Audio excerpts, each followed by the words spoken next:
Yo, yo, yo, yo, what it up, what it up, what it up, what it up, up? What's going on, guys? Hope everyone's doing well. The ninth day of Eagles training camp. And we will hear from Vic Fangio today. And I thought yesterday's practice was pretty like slow yesterday. I don't know. The reports were coming out pretty slow on a lot of things the other day. So hopefully today's not one of those days. But usually when we hear from Vic Fangio, we get a lot of information on players, so which is a good thing. So, um, so I think a very settled day yesterday where Ringo actually did a pretty good job against Dallas Goedert on a deflection. And Rick said, I think Adoree Jackson and Keely Ringo actually, they started on first team yesterday, or they sub Quinyon Mitchell out. They put Ringo in. And then they both were kind of getting targeted a little bit. So, but Campbell was great the other day. Ty Robinson had a sack against the third team offense. So at least that's something from him because we really haven't heard much. We saw Joshua Uche lay somebody out the other day when it comes to the edge rushers. So wondering if anybody's really standing out moving forward. So we'll see what happens, but it should be an interesting day today, nonetheless. Say hi, everybody in the chat. We got Spider Sets. What's going on, buddy? Melvin, we got football this week. We got a game on Thursday. Yeah. We got a game on Thursday. How about that? So I'm pretty pumped for it. I mean, finally we get something here. And I think when it comes down to it, it's going to come down to this preseason game and then really next week. And then hopefully by like the middle to the end of next week, we should really know like what's going on, you know? You really know what's going on with some of these positions, whether it's safety, whether it's corner. It seems like Tyler Steen is really in front for this right guard job, you know? And from what Kevin Patul has said about him, just getting better every single year. And I mean, he laid out Jalen Carter like a couple practices ago, laid him the hell out during practice. So it seems like he's got a little bit of an edge to him, and he's getting a lot of reps now. I don't know if it's going to be Tyler Steen. And then, I think Matt Pryor could be the runner-up behind him at the starting right guard spot. Not really sure. We heard that Kenyon Green will be staying at the left guard spot.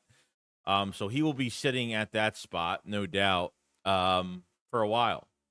So they're not moving him to the right side. And that's pretty much where we're at, pretty much where we're at.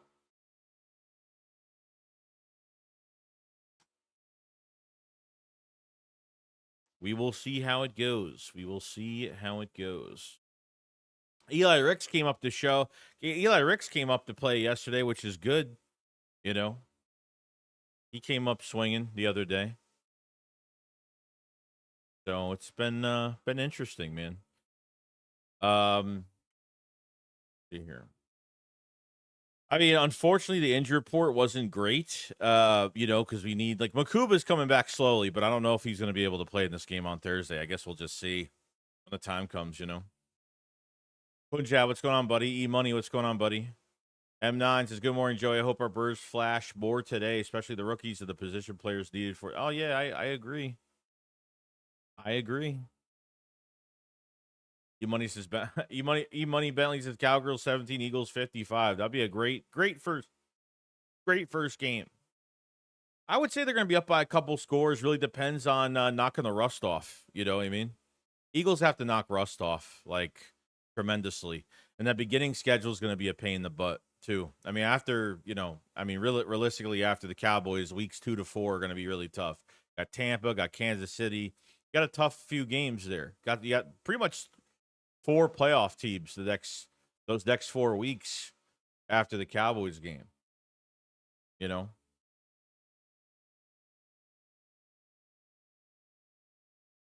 So this Thursday will really show up, who's really going to stand out, especially at wide receiver depth too. I think is an interesting one because I think Elijah Cooks has been great. Elijah Cooks has been really good.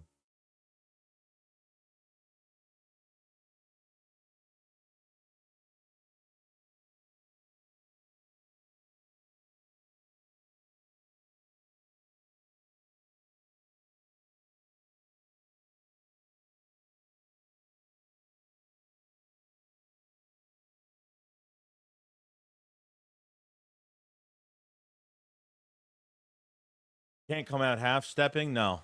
Yeah. I mean, they can't. I mean, not in the beginning. I mean, if they can win like besides the Cowboys game from weeks 2 to 4, if they can win the next 4 games realistically, if they can win like 3 out of 4 of those games, I'll be happy with it, you know?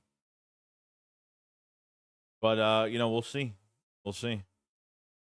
Because we have no idea at safety competition. We don't even know how good, realistically, we don't even know how good, what's his face, Sidney Brown's doing. We haven't really heard much. So hopefully from the press conference, they will hear a little bit more. At least somewhat of good or bad news. At least we get somewhat of an answer kind of moving forward. So Steve Ellis's first 4 weeks will be brutal if Ringo and Ricks are our cornerbacks. Yeah, I don't know, man. I don't know. Quinyon Mitchell's having a really good camp. They're gonna have him shadow the number 1 receiver, but realistically, dude, it's a little scary right now, to be honest. And I'm not gonna say that. I mean, look, at the end of the day, like if Ringo doesn't work out, it's not on Ringo. It's on this front office for letting Slay walk, for letting Isaiah Rodgers walk. I mean, they let guys walk, and they kind of just said, nope, we're not going to do anything. Mac McWilliams is hurt with he's got I think a leg injury. I forgot what injury it is, but he's out now. So Eli Ricks and some of these other guys are getting more opportunities. I mean, the best thing we with injuries is you're giving other guys those opportunities. A lot of the younger guys that really aren't getting a lot of reps the last couple of years, and finally will get those reps. I think you have to give it for Ricks and some of these. I'm sorry, for Keely Ringo and some of these other guys. You have to give it at least this week for the first preseason game, and you really have to give it until like the joint practice next week. When you're hitting another jersey, that's where things really get real, where it gets really physical.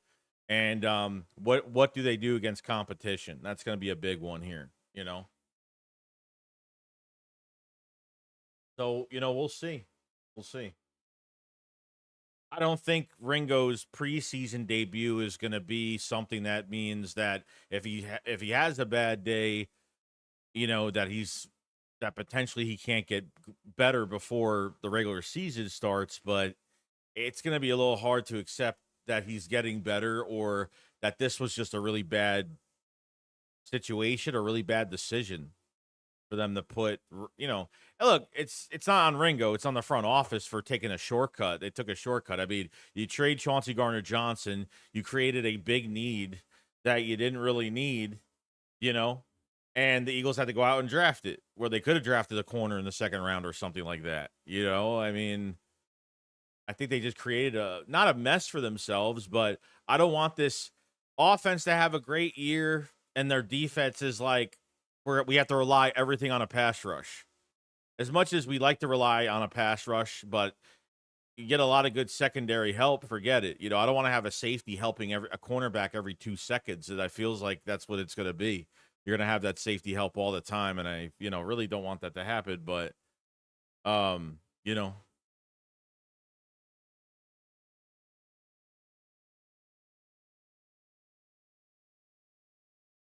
people agree. I don't have the confident feeling that I did last year. Let's go out too many important players. Yeah. They let too many guys walk. I'm just talking about. I mean, look, if you're not going to pay Slade $10 million for the year, then whatever. Let him be fulfilled. He's a vet. He won a Super Bowl with this team finally, and let him go somewhere else. But Isaiah Rodgers, there was really no fucking excuse to let him walk. Even I still wanted him back. Now I thought there was a comp pick for him, but there wasn't. There wasn't a comp pick. So, you know what I mean? Yip says, Eagles fan just throwing it out here. Jalen Mills still around if we're not. I thought he signed with somebody already.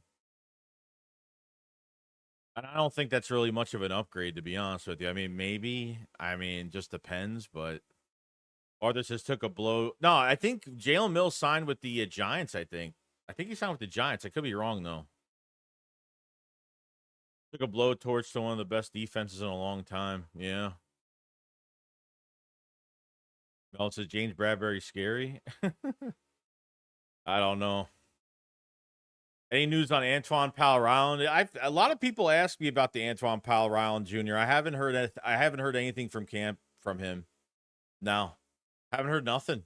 I mean, Ty Robinson yesterday was the first time we heard from him. I mean, he had a fucking sack on against third team offense.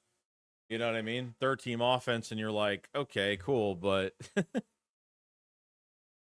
yeah, Rasul's out there, I guess. I don't know if he's out there, but I think it's just way too late. You know, I don't want to just go grab somebody just because we need to go grab somebody. I think we need to wait it out another couple weeks, this week, next week, and then if we feel like there's no answer yet, then we're gonna have to make a change. I mean, Asante Samuel Jr. would probably be the first one I would really call, to be honest with you. So Melvin says none at all. All he playing good ball. Chauncey said I should have never got traded. Worst trade. Yeah, I didn't like it at all. Did not like it. Yip says Jalen Mills, Douglas bring the gang back. Yeah, no. They're not. I think you're just wasting your time with both of those guys. I think you're wasting your time with both of those guys. Ex-Eagles that haven't been here in a lot of years, and you want to put them in prime position to start? Nah. Rasul Douglas has already been to a few teams already, so and Jalen Mills, like he's got a little bit of versatility from safety to cornerback. But I don't think it's anything that we should really prioritize in, to be honest with you. Not with those guys, no. Go on, Logan.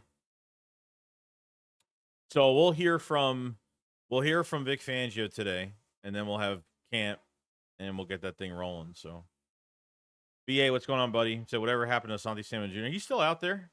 He's out there. He's training. He had he missed time last year. He didn't get paid, obviously. Had a stinger. He had surgery on his neck shoulder area this past April.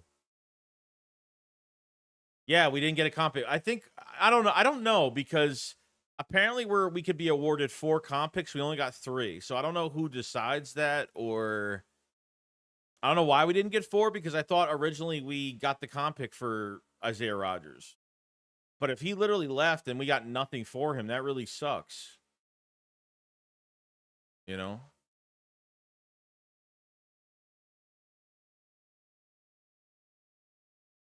What Jeff says, Rodgers better than Ringo. He's got more starting experience. He's been a starter in the league as much as a special teamer. Eagles out saying Antoine Powell-Ryland got a sack against second team offense. Yeah, I didn't even yesterday. I didn't even hear anything of that. I mean, I follow everybody on here, so I don't know. I didn't hear that at all.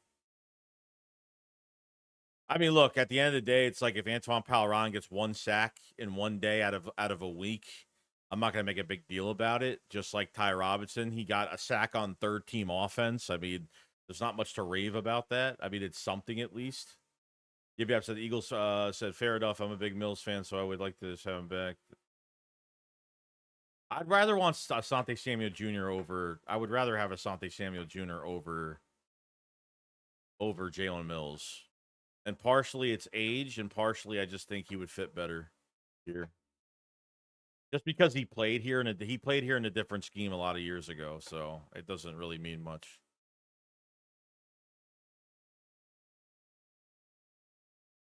I think they're trying to see who steps up this preseason game. Yeah, I mean, I'm hoping that we see some good things this week. We really need it. We really need it. Do you think they will trade for a cornerback if needed? Yeah, they're going to have. I mean, probably. I mean, I don't know who you're going to trade for. Like, there's not a lot of teams out there before the season starts. They're going to trade like their best fucking guy or their second best guy. I just don't see it happening. I don't know. I think they put themselves in a fucking corner with this, with not fucking retaining anybody. You know what I mean? I don't think Adoree Jackson's going to be the answer either. I mean, Adoree Jackson's not good against the run. Adoree Jackson's not good against speedy receivers, especially twitchy type receivers, deep threats especially. You know, I don't even think he's going to be here. I mean, I think he's going to be here out of desperation if he makes the roster, but so far, I don't think he's done much either. You know, I like Rodgers. Yeah, same. What's going on, Chris? Think he says so. DeJean can't play on the outside. No, he can, but why? If you put him there, it's going to make your defense even worse. You have to keep him on the inside for one more year. Got to keep him on the inside for one more year because he can cover the flat. He could back out of coverage. He can cover the flat. He could do a lot more middle of the field, which I think is really needed for this team. You put him on the outside, your middle is wide open. You're screwed. Unless like Mac McWilliams or somebody fucking steps up. Mac McWilliams is hurt right now. If Eli Ricks could step up to play inside, that's the way you're really gonna go with it, to be honest.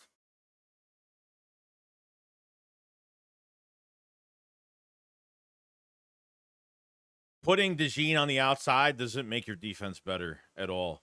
Sure, it covers up your cornerback too, so now you're good there, but you got good linebackers, which is great, but your inside corner spot is going to look terrible. It's going to look terrible. Logan says, I can't wait to see Campbell do too. Yeah, Campbell's been, I've been loving how they've been using Campbell. Campbell is fucking knocking people over on their ass. He's playing from the edge. He's playing off-ball linebacker. He's going off-ball from the edge position. They're having him really do everything. He's having an amazing camp. Amazing camp. Since Zach Bond has been out, a lot of these other guys have been getting reps. I think Trotter's had a strong camp. I think Small Mundens has had an excellent camp. So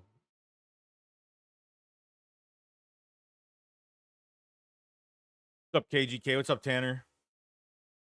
Master, when the opposing QB sees Ringo or Jax on the field, that's where he's going to throw the ball, just like if Maddox was on the field. Yeah, I agree. It's going to get really bad. Like even like the first week, it's going to get bad. Even between Lamb and George Pickens, Ringo's going to have to cover one of those guys. Going to have to cover one of them. You put DeJean on the outside, they're just going to move. They're just going to move one of their top receivers on the inside. Sure, you have good linebackers, but consistently on every rep, they're not going to cover guys like that every single time. And I said, Aaron Rodgers wanted to stay in Philly so bad. He posted about it. He spoke about it. He was so grateful to Philly for giving him a second chance. I'm sure he could have taken a home discount. It wasn't even much money. What was it, like $4 to $6 million? It wasn't much. Look, Slay's getting paid $10 million for the year, so okay. And then a cheaper option is Isaiah Rodgers for $4 to $6 million, which really wasn't that bad, you know.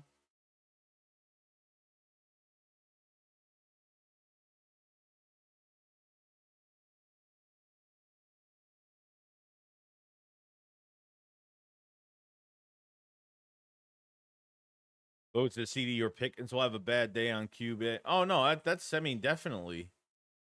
Q is going to shadow the number one guy the entire game. They have no choice but to do that. Is it a good thing? It's a good thing in itself that he has to do that, but it's a bad thing because Vangio knows that our cornerback 2 spot there's really no answer for it right now. Rico says, how's your board going, Joey? Oh, everything's good. Everything's good. Just chilling. So we should be hearing from Vic Fangio soon. Let's see. The Tanner says, appreciate it, Tanner. There's Campbell. Nolan Smith are the first 2 non-specialist players on the field getting ready for padded practice, which is good. Good.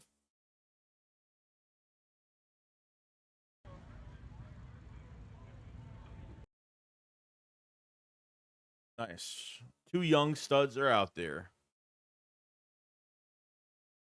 Some of these players that left would have took a discount. Well, no, you don't really know that. Like, what? Some of them? Who would have took a discount?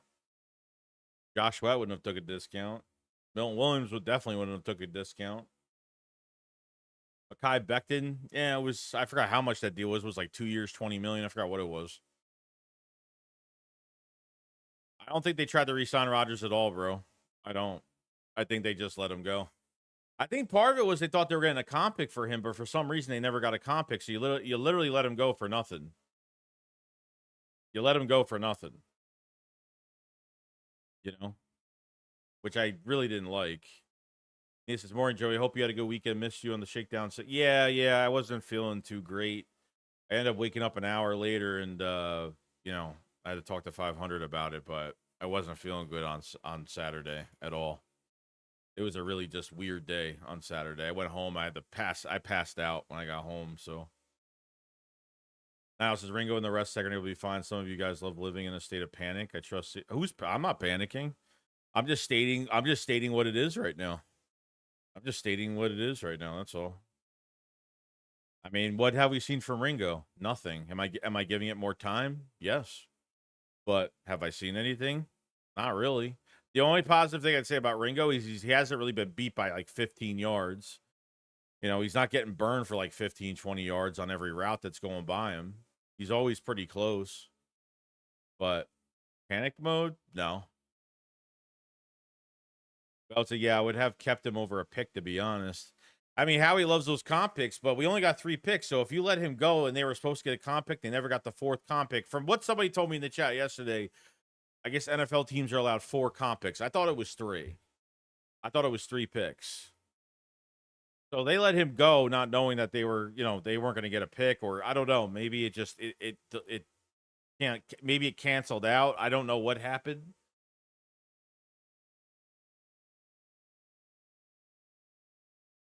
Yeah, we need our secondary to do well today. But it's going to come down to that practice. It's going to come down to that preseason game on Thursday. And it's going to come down to joint practice with the Browns. That's what it's really going to come down to. That's where we're kind of at right now. So Michael Clay with the new LS Christian Johnson. Oh, we got a new long snapper in the building. Oh yeah, we just signed him the other day, didn't we? The other day, because the other long snapper is hurt right now.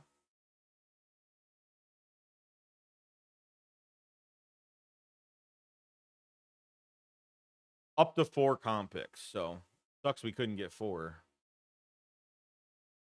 I would have tried to keep him as well.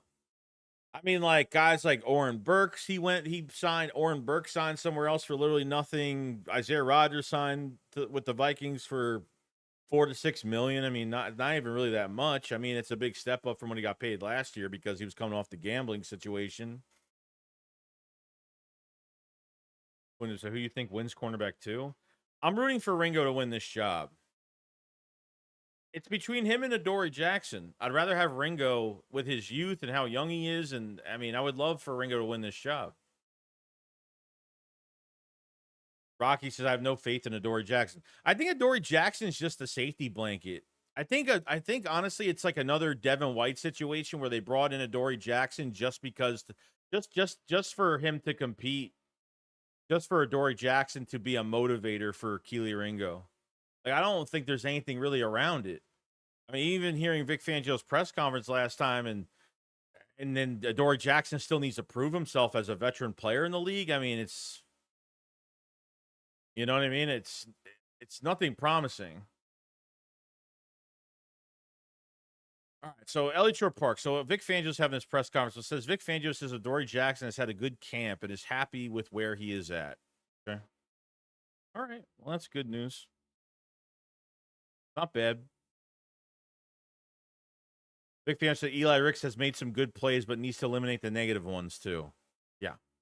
But we're not seeing the negative plays. We're seeing a lot of the positives. Rather drafted an outside DB than let go of Rodgers and bank on Jackson. They could have done that too.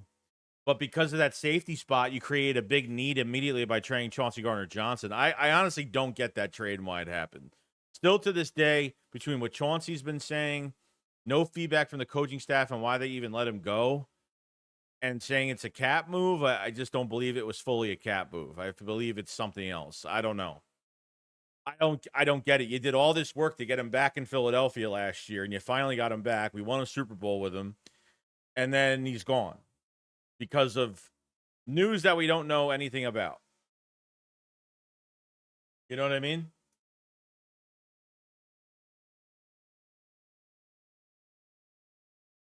I wish we found out more news on it.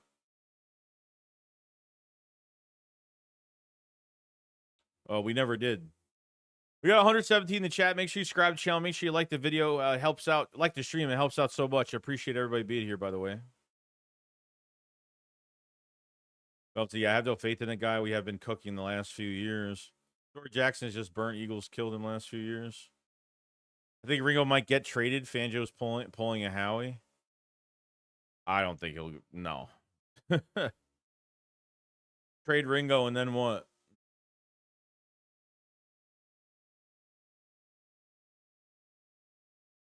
Big fan says the position battle between Keely Ringo and Dory Jackson is close.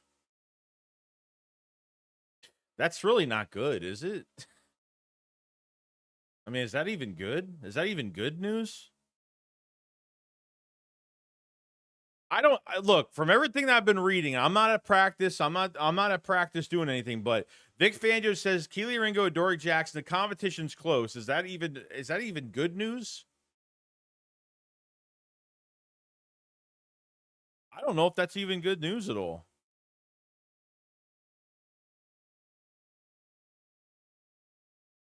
I mean, right now you have two weaknesses that you're trying to turn to a positive.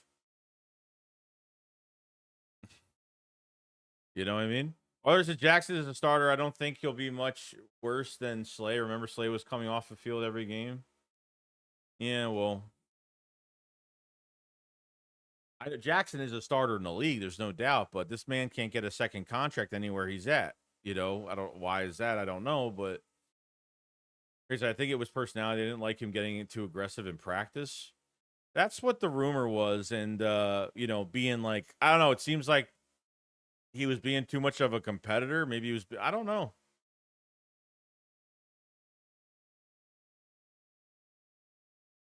Go on, Rock. I don't think that's good news at all, bro. Tanner says the way this cornerback 2 battle is going, they might have to be bring in Asante Samuel or someone like that. Dory's not going to safety. Is it good news? It depends on who you ask. I don't know, bro. Big Fangio says the competition between Dory Jackson, Keely Ringo, the outside corner job is close. Big Fangio says Dory Jackson has a good camp. Blah, blah, blah. He's happy where Dory Jackson's at. He says Eli Ricks needs to kind of get rid of some of the negative plays. He's had an okay camp, but needs to get rid of some of the negative plays.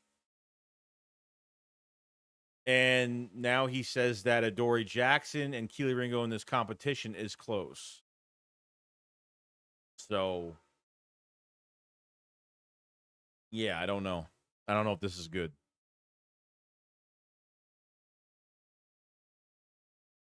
We'll find out.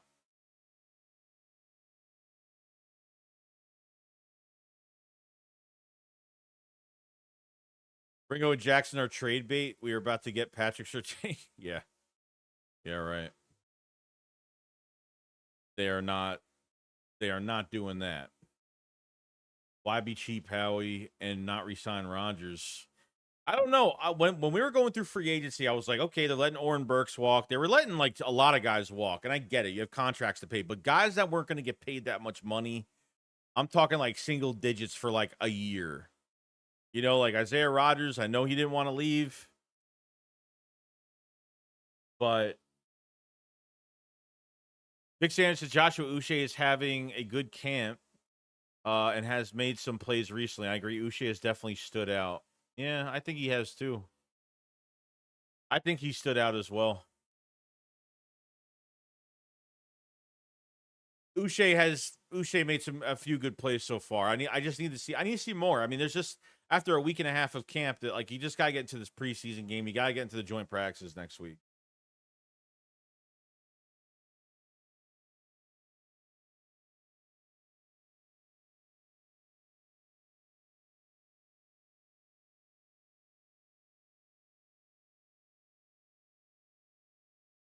That's a bullshit reason if that's why he got traded. Rock says Chauncey had to do something serious. We'll find out down the road on a podcast or something. I mean, I can't see them if he was being too competitive. I can't see that they got rid of him because he was too competitive. For me, that's just I don't know. I think it's a bunch of bullshit. Nah, Jair already signed with the Ravens, and he signed him cheaper too. To play with Lamar Jackson, he went there actually for cheaper. Vic Fangio and Jahad Campbell says we're probably guilty of putting a little too much on his plate, but time is coming. The days of training camp are disappearing. Oh shit, that's really good news.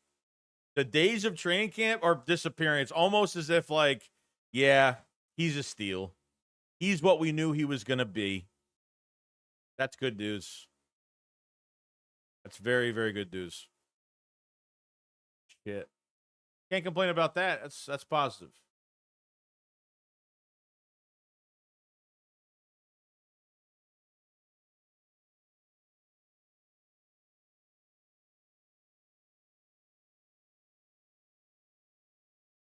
Nah, dude, just gotta wait. Just gotta have patience. But we're all speculating what's gonna happen. There's nothing wrong with that. We do this every offseason. This is how it works. You know, this is why we cover training camp every single day, because we find out good news, bad news, what players are doing well, what players are not doing well. This is the name of the game, bro. This is what we do every year. Hey, what's going on, buddy? Still early, and Ringo or Jackson might work out, but time will tell. Yeah. Like I said, it's not. We'll know a lot more by the end of next week. The end of next week, we'll find out a lot more. That's the truth. That is the fucking truth. But right now, probably not. Let's see. Big Fangio says Cooper DeJean has made some impressive plays at safety. He says last week the offense ran a route that the defense had trouble picking up last year. Says Cooper picked it up and stopped it like he's played safety for years. He can be a good safety. He wants to move him to that position so fucking badly.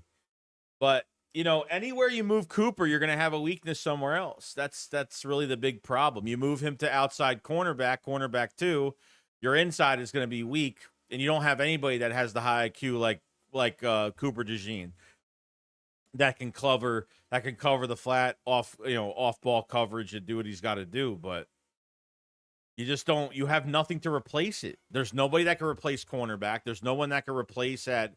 There's nobody that can really replace that inside corner right now, because Eli Ricks is still like learning right now, this defense being in it, and McWilliams is hurt. You know, you just drafted a corner this year, and now he's hurt. You know,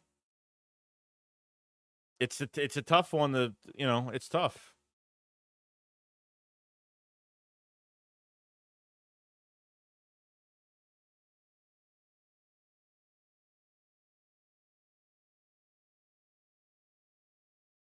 Big Fangio on Jihad Campbell's performance at limited snaps as an edge rusher. He needs a lot of work at it. Okay. I don't think it's going to take him long to be an edge rusher, to be honest with you. I don't think it's going to take him that long. Like, if his weakness is being an edge rusher right now, I mean, I think due time he'll be fine.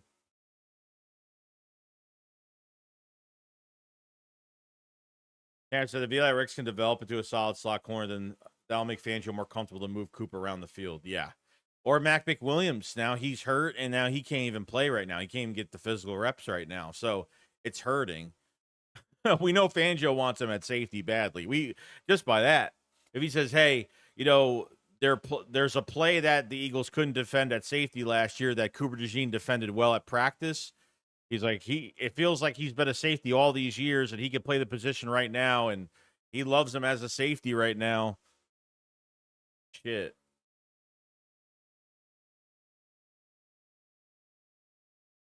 Yeah. Just like I thought he could be a good safety. Just the other day we ran a route that struggled with last year in games to pick up. He didn't like it. I mean, he said he did it like he'd been a safety his whole life. Yeah, he'll be good. He'll be a good safety.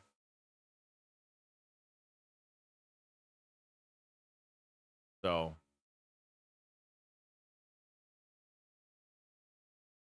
what's it, the Gooner? Let's see here. Jimbo said Cooper with some high praise from Vic. Yes. Got Jihad Campbell that's been looking great. I mean, if Vic Fangio says he's literally out of the training camp phase, that's really good. That means that man is more than ready to start day one. That's really good. I think Vic will put Cooper at safety. I don't know. I mean, it just seems like you put him at safety, then like Makuba. I mean, you got to let Makuba fucking play this training camp. It makes no sense right now to put him there. It makes no sense. You put him at safety, your inside is going to be wide open, and then Makuba's not going to what? He's not even going to touch the field this year unless they're playing dime package or I don't know. I don't know. Terrence says now some I've said that so far in camp, Ricks has outperformed Ringo and Jackson overall. Might be a long shot for him to win cornerback 2. No, I don't think he's ever going to be cornerback 2 here. No. Eli Ricks will not be a cornerback 2 for this team. He won't even be competing for it. He won't even make it as cornerback 2 here. I don't think so. I think they need more guys on the inside. Eagles can always use the face of the league, Jake Elliott. Safety if needed. Van Bergame, Joey, what's up? How you been? How you doing, man? Good. Same old shit, different day, you know.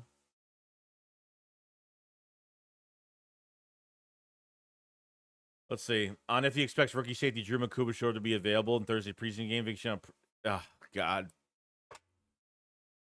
Yeah, it looks like Makuba won't even play on Thursday. That sucks. That's a loss for the week for him. It's a shame. It's a shame.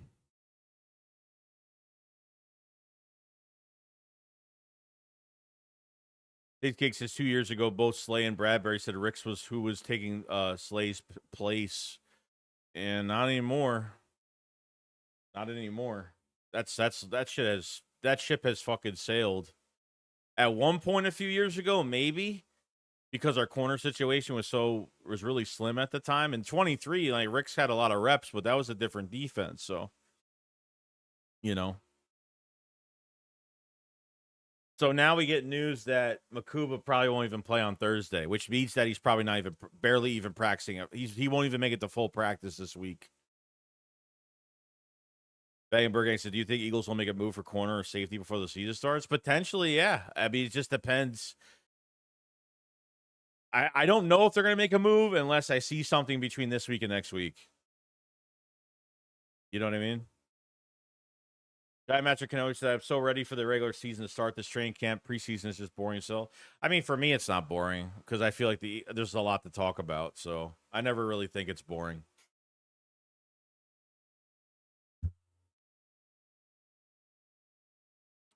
But, you know, let's see. Okay, so Ben Van Sermon is practicing today. So, he is back. So, that's good. Ben Van Sumeren is back at practice after he took that injury from the leg injury from John Campbell.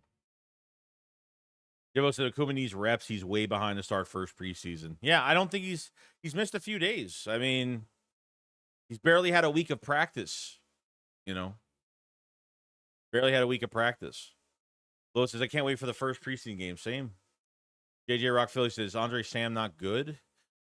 I don't think he's as one of Vic Fangio's favorites. I think he likes Trisha McCollum a lot. Trisha McCollum made a few plays yesterday, had a few deflections yesterday. Andre Sam actually had a deflection on goal line defense, red zone goal line defense yesterday.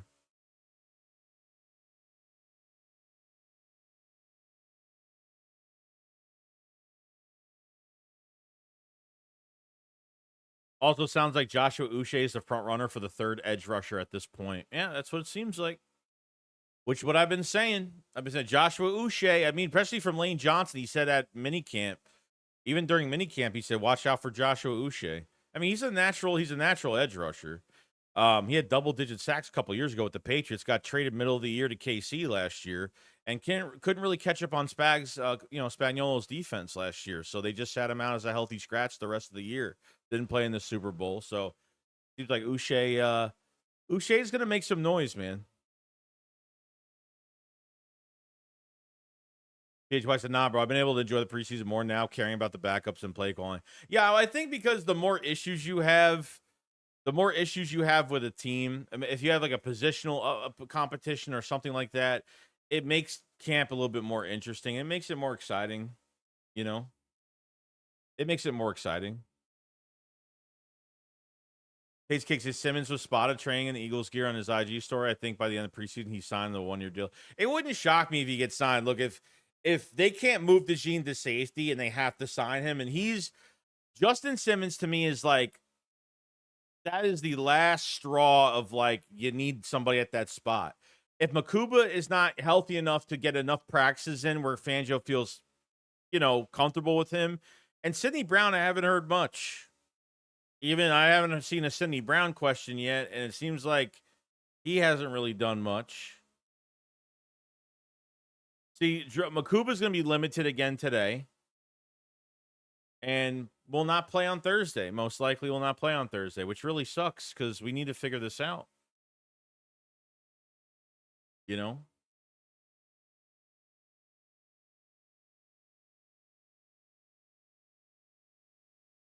So I'm happy that Jahad Campbell is really getting praised hard by Vic Fangio. DeJean at safety really likes him there. And Joshua Uche, seems like he's the front runner as the number 3 edge rusher behind Nolan Smith and Felix Hunt so far. That's what we're getting right now.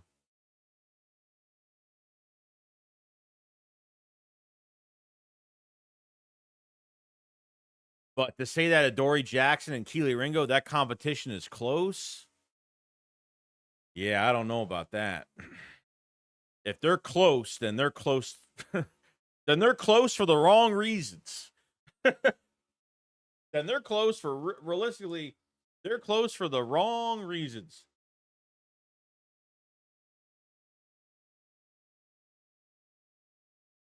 I don't know.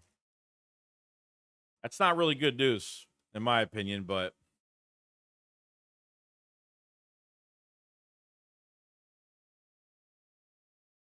if Ringo has barely won any of his matchups in fucking training camp and it's a close competition, I don't think that's a good sign.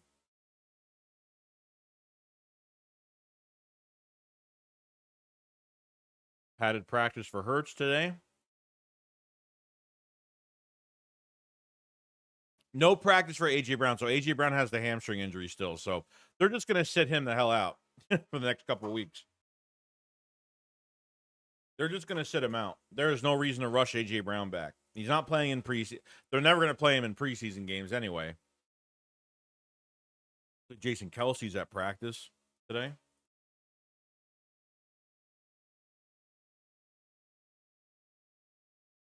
Zach Bond is out again today with the back contusion. Well, he's out. Yeah, Ricks is doing well. Ricks had a good day the other day.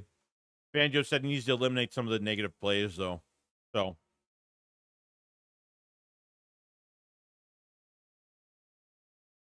Yeah.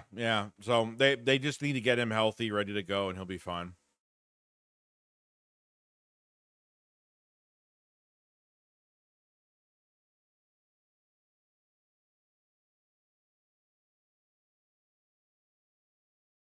But Ben Van Simmons back, so that's our full-time fullback right now.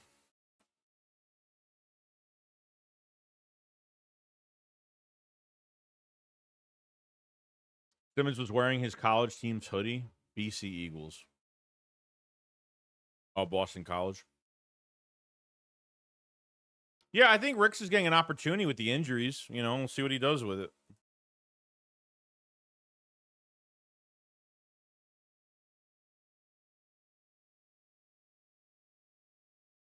It sounds like the defensive starters are going to play just like last year. Some of them will. Some of them probably won't. Probably a good amount of them will, though. Christian McCollum in a bad backup. Tackling's good. Coverage is suspect. As a backup that comes in for a few plays, I think he's fine. Like I'm not like, I don't have any favoritism on him, but I think he's fine.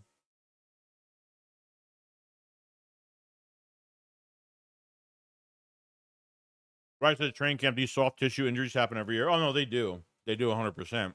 These tissue injuries always happen.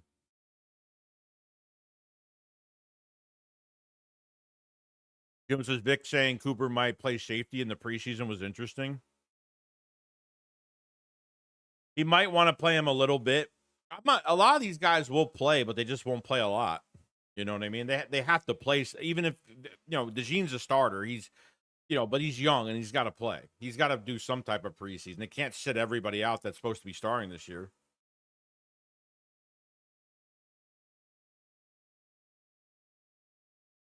What's up, y'all? Ready for Thursday? I'm ready to go, man.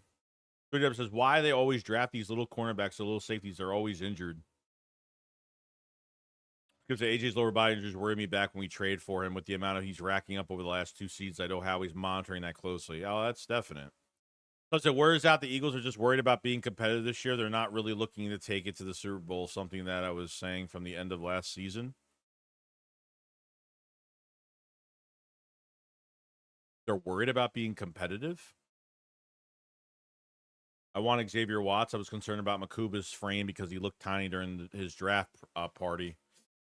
Yeah, I mean, that's realistically, I mean, you got a small guy like that that is a physical player, no doubt. Makuba is a physical specimen, but he runs into Danny Gray one time and has a shoulder injury, and he's been out for the last few days. Cooper not playing this he's not playing at all? I would say he's going to play some. He's going to play a little bit. They can't sit everybody. You know what I mean? The last preseason game against the Jets, I think, is the last preseason game. I don't think they'll play a lot of guys. So it looks like defensive tackle Byron Young is not practicing today. Exited the field during 11-11, just griping his left arm. I didn't even know that. Didn't even know that at all.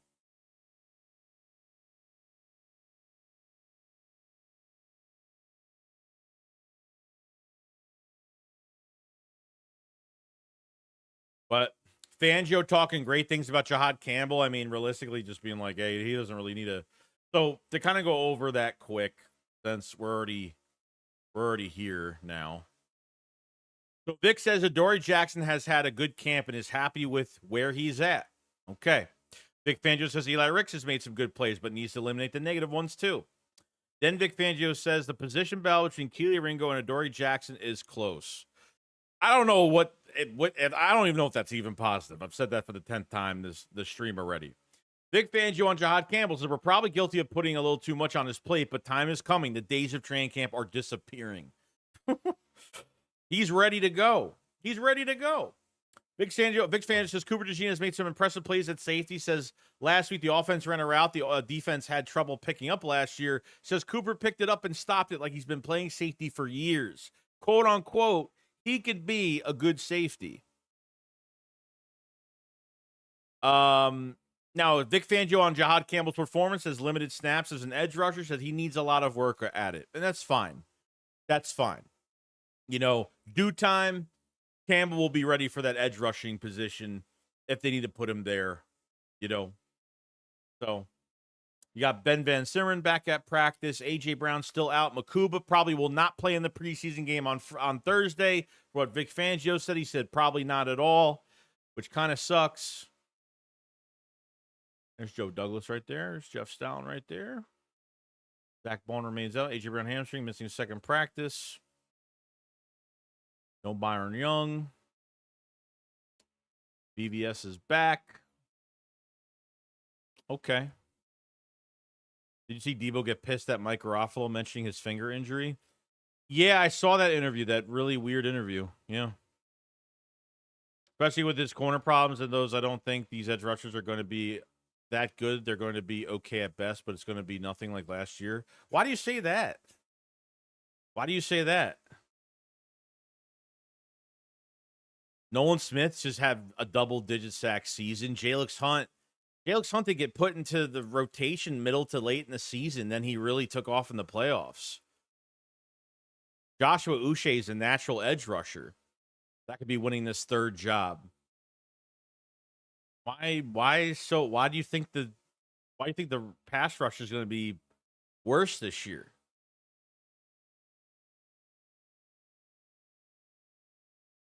Yeah, Joe Douglas back, yeah. Green Wingman said, how do you feel about the relationship between Howie and Fangio? It seems like he's been annoyed with the choice of players Howie has brought in, something to watch a couple of seasons. he joked around saying that Howie signs the guys and that he has no say in anything. I mean, I don't believe that Fangio has no say in who he brings in. I think Howie ultimately has the final say of who he brings in. But I don't think it's anything that's like it's a bad relationship between them two. Probably not. You know? Yeah, Hunt was fucking fantastic. You know what I mean? Like it took him time. You know, remember, Jalix Hunt he had minor surgery in the offseason program last year. Then he played special teams mostly. And then by middle to late in the year, he started getting into the rotation and didn't really shine out too much as soon as he got there. And then by the playoffs, he just took off.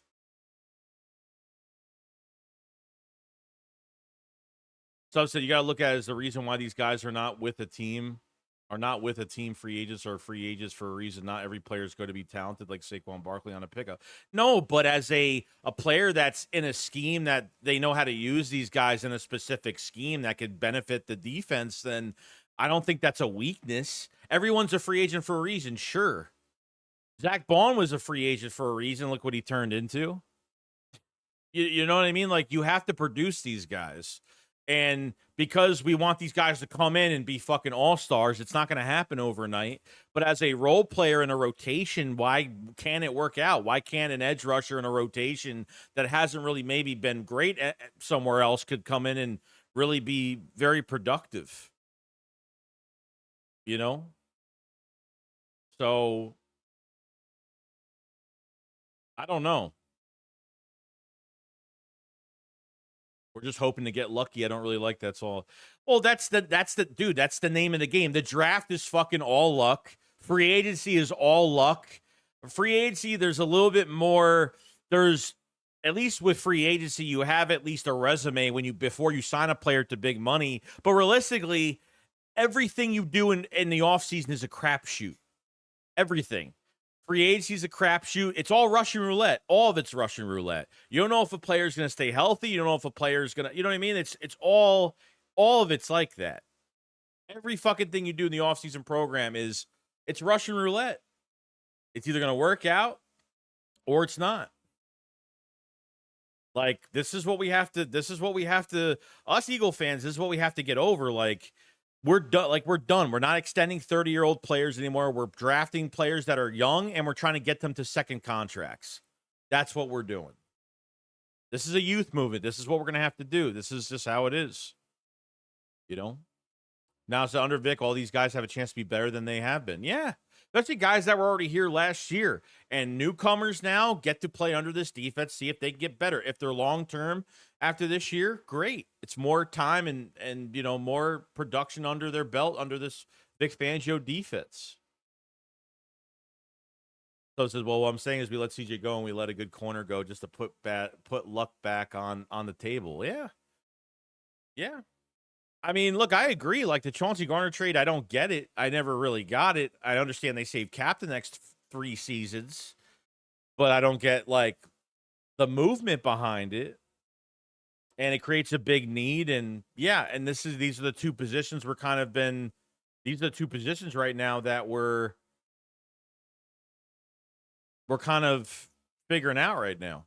Now it says Mac McWilliams' quad is back at practice in full pads after missing 2 days. So at least Mac McWilliams is back, thank God. So he's back. That's a good sign. So Mac McWilliams, a guy that really needs to figure out, like, you know, he's got the versatility, play inside, outside, all that great stuff. But ultimately, it's up to Mac McWilliams and Eli Ricks and whoever could play on the inside since Makuba's out now. You know, somebody needs to step up at that inside corner spot because I think ultimately they want to move Cooper DeJean all over the field. Not even just precisely safety, but they want to move him all over. You know? They want to move him, but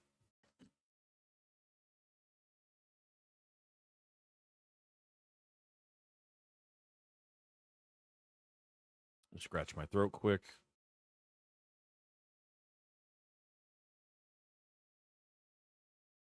Mac needs to have a fantastic day. He does. Now, so why can't you guys move on from CJ? Do you trust Howie or not?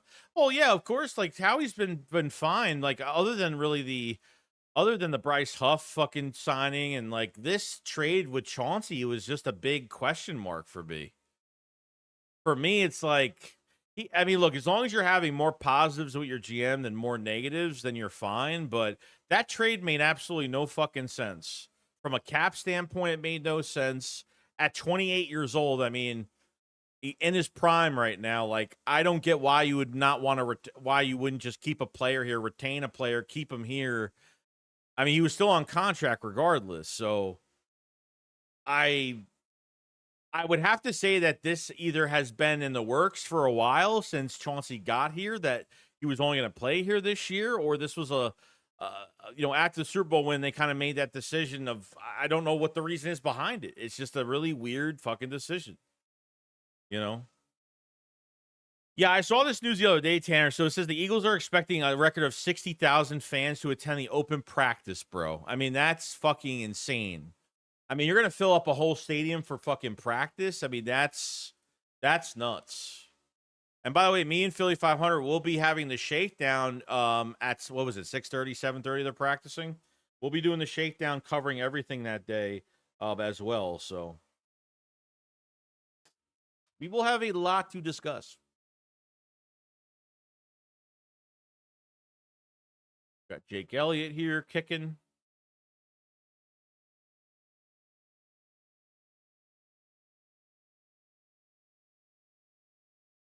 Got Lane and Big Dom.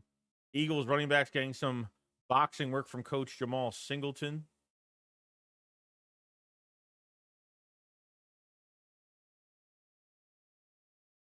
It's Monday. It is Monday. The 4th. BHY says 2 questionable players aren't going to make this the 23 defense. I think we'll be fine. I think we'll be good as well. Like, if a move has to get made, look, at the end of the day, the Eagles have draft capital, and after every practice, the coaches have meetings every day, twice a day probably. Okay, and if the Eagles feel like they need to make a move at safety, they'll do it. If they can't move Cooper DeJean, then they're going to have to make a move at safety if it is a weak position and Makuba's not practicing or things are going on, then we'll find out. It's the 10th. I think it's the 10th of August. It's the open practice. Now this is bad. Let's see. One bad apple spoils the bunch. Maybe Howie's trying to save the rest of the team from something we can't see. I'm not sure. Roxy linebacker looks like the only position on defense where there is no questions. I don't think D-line has a lot of questions.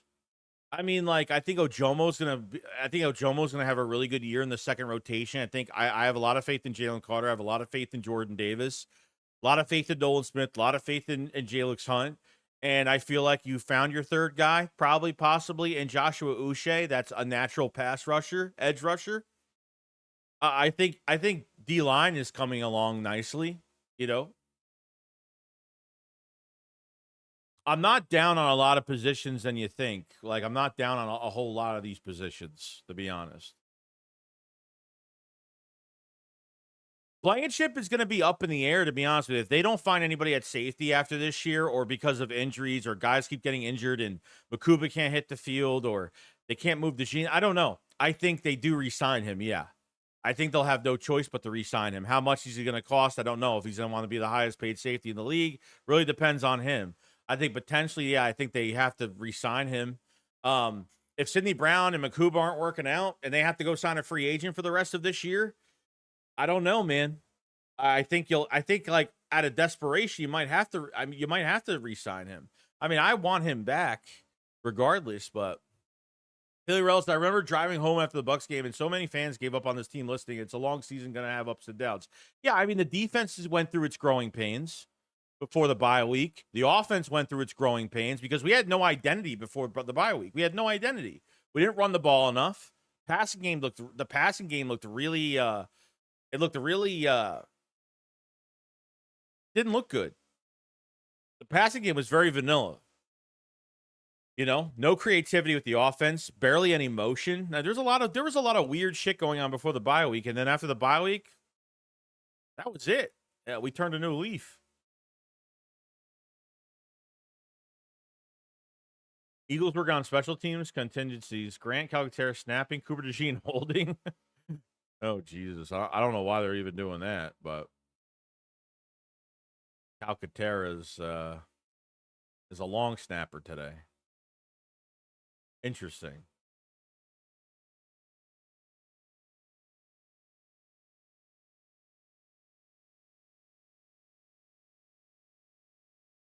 Corville said, I don't think Howie will re-sign Blanchard if he wants around $10 million or more. I don't think Howie values safety as a high cost position like DL or starting quarterback. I mean, probably not if he wants more than $10 million. I don't know what's gonna happen. I honestly don't know what's gonna happen. I mean, as of right now, like it's I don't know who's winning that job right now. I mean, Reed has got the one spot, but the other spot is just up in the air because you have Makuba that can't get on the field right now. Sidney Brown, Vic Fangio hasn't said a fucking peep about Sidney Brown yet. So what am I supposed to? And then he talks great things about Cooper DeJean playing safety, you know. But DeJean is going to be your move around piece, Malcolm Jenkins move around type piece for years to come. I just don't think it's going to happen this year. I just don't think unless some other guys inside corner, at least some spots get taken.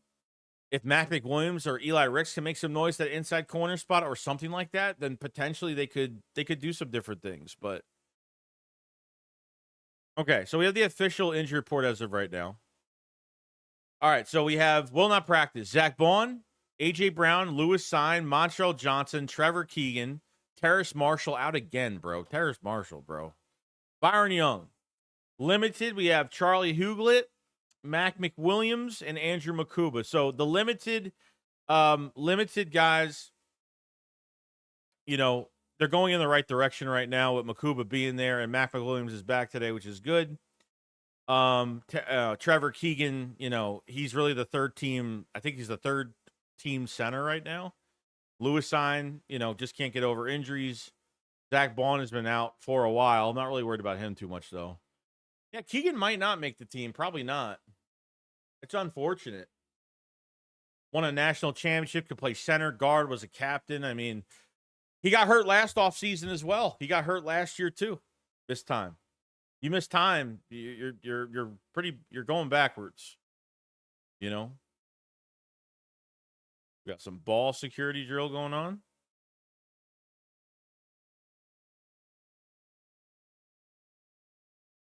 All right, so I think Bond and AJ will be fine. They both know the defense and the offense already. Yeah, I'm not worried about veterans like those two guys. Like they miss time. Like they'll be fine. You know what I mean? They're still weeks away from the season. I mean, you're weeks away still. So, Lucas says in a little bit of the press conference I watched, Fangio said Sidney Brown's coming along well, but he also said the same thing about Andre Sam and Tristan McCollum. Yeah. So, he's trying not to single anybody out, So I don't take too much out of that.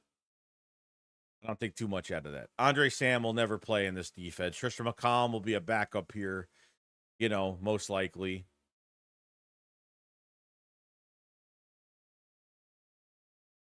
Yeah, John. Oh yeah, John Campbell. No injury designation. That's kind of crazy.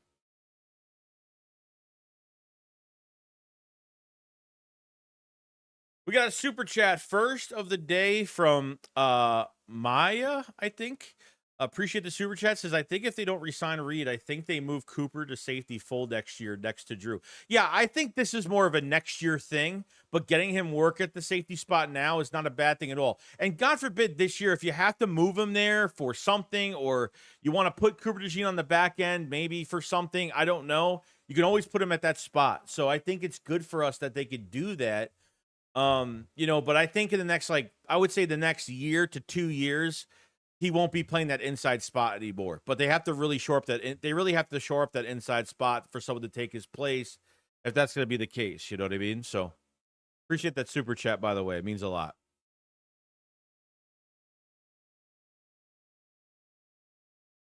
PH Meister, are you worried about slow starts for offense like the past 2 seasons, especially with a new offense and probably no preseason time? Yes. 100% I am. Because that's how it is all the time. That's how it is all the damn time. So we need to knock the rust off. And I understand why they don't play guys in preseason because one little thing has to happen and that's it. But you're facing the Dallas Cowboys the first week. You're not facing an all-star team.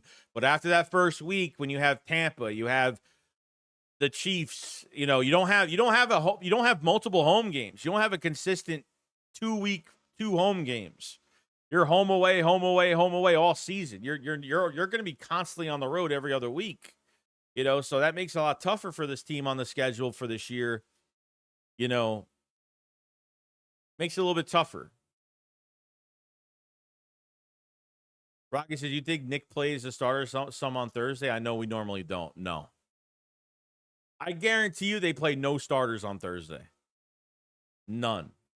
If that's what you're looking for on Thursday, don't waste your time because it's probably not going to happen. Got Devontae Smith doing some drills here, and he's officially back. Thank you. Thank God.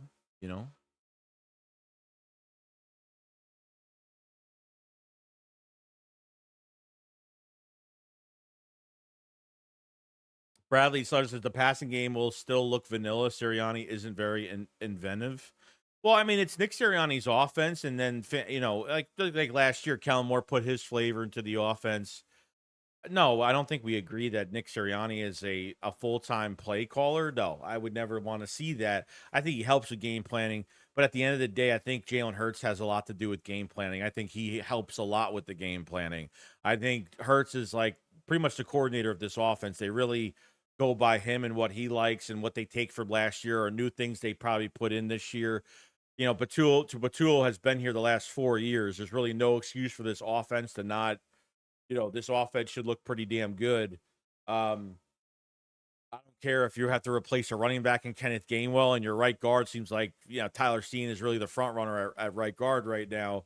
And it seems like he's had some pretty good practices. So, No, you're not tagging me too much. You get to tag me a million times. I do not care, bro. I do not care. So we got Tyler. See, why am I not? I'm not getting his. I'm not getting his stuff. Got Tyler Steen right here. Just good.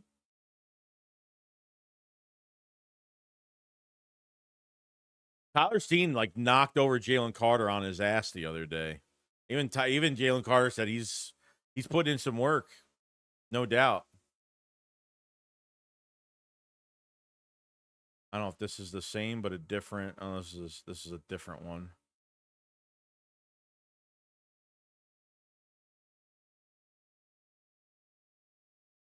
Yeah, tag me whatever you want to tag me in. It's all good.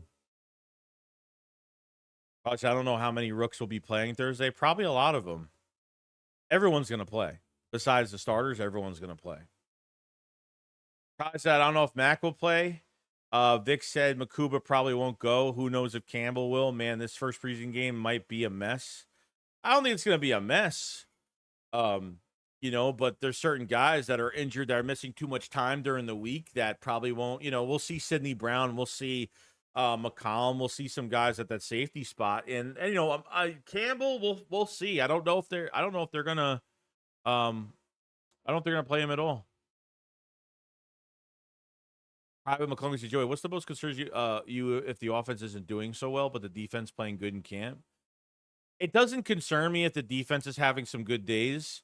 If the offense is doing well, if I have anything to really complain about offensively, it'll come down to Kevin Patullo and how he runs the offense. And how we're gonna treat Will Shipley, AJ Dillon as the running backs, who takes that Kenneth Gainwell role, 2-minute offense before the half ends. I mean, there's a lot of questions regarding that offensively, but I think they're going to still take their shots downfield. I still think they're going to be a run-first team, regardless.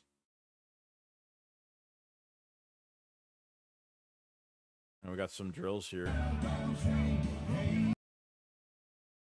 I don't know if that's playing audio or not. I want to make sure it's not.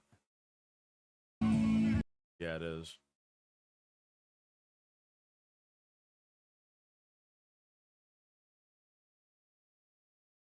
Rocky with the super chat. Thank you so much. Vangio said all the starters will play on Thursday. Okay. Okay.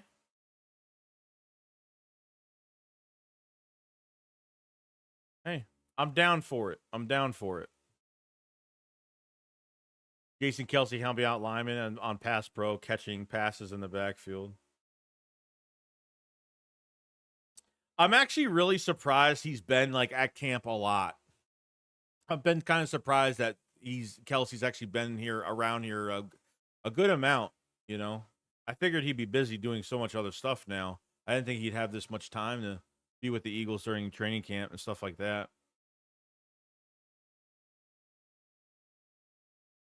The Drew Kendall has played well during training camp, an interesting player to watch. Yeah, he's the backup center right now. Drew Kendall is doing really good, really good. Now Jeff Stalin did say they're getting four. They are getting four centers ready for the season. They want to make sure they're not going to take out Landon Dickerson and put him at that center spot. They want to keep him at that left guard spot. They're getting four centers. Well, since Trevor Keegan's out now, he probably won't even make the team at this point. So.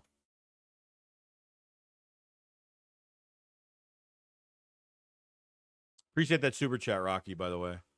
David says, I am always getting excited to get into preseason action because, it's the Birds. However, after the first, couple series, I'm over it. I can watch the entire first game. Like, the third game is where I kind of I want to see. After, after this first game, I'll probably want the season to start. But by that third game, I'm pretty much done. I'm pretty much done at that point.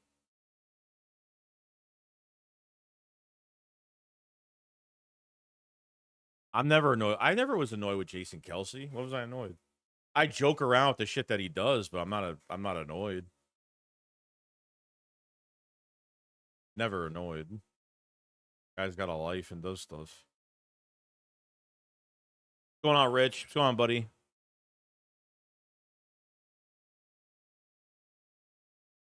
Bo says, yeah, the first game is probably the only one or two. Rocky says, fan just said the defense stars need reps. Well, yeah, they do. You think? They definitely do. There's no doubt about it. They definitely do.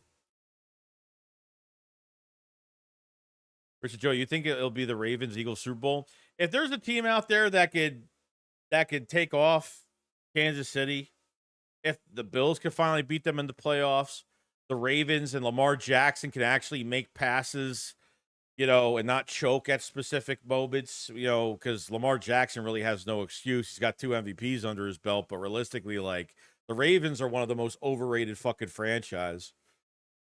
Them fucking dudes they have a top 5 defense every year, and Lamar Jackson with his passing and clutch moments, man, just horrible.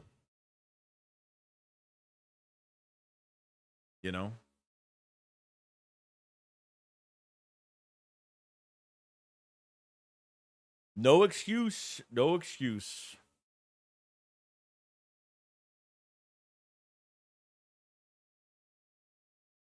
Yeah, I mean, look, there's probably some questions of this past offseason we probably weren't happy with, and there's probably some questionable things of this offseason besides Bryce Huff's contract when they signed him and did absolutely nothing. And the guy wanted out, by training camp, he wanted off the team. I mean, just ridiculous. Jesus, that was bad. But safety and corner, it's just a problem right now. Just a problem. Fangio's like, hey, Adoree Jackson and Keely Ringo, the competition's close. I mean, I don't think that's a good sign at all. What's going on, Jaden? Ron said, I think people are forgetting how good A.J. Dillon was in Green Bay. B was literally the reason they let Aaron Jones walk. Then he got hurt. Yeah, I mean, A.J. Dillon is going to pack a punch with this run game, especially as a pass catcher, too, because for a big back, he's pretty elusive, but he packs a punch when it comes to his physicality. I just don't know if they're going to use. Are they going to be using Will Shipley more as the number 2, or are they who's got the bigger role behind Saquon? I would probably think that maybe Shipley has the bigger role, potentially. I don't know. We'll see how they get. We'll see how they get used and stuff, but I'm not really sure.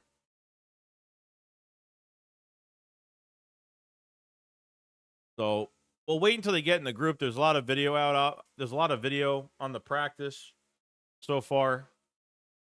Makuba not playing this week is fucking huge. I mean, not playing it really sucks. He's gonna miss a whole week, and then hopefully he'll be ready. Because if Makuba gets hurt again, it's almost like he's done for the year. Like he will never get a snap at safety this year.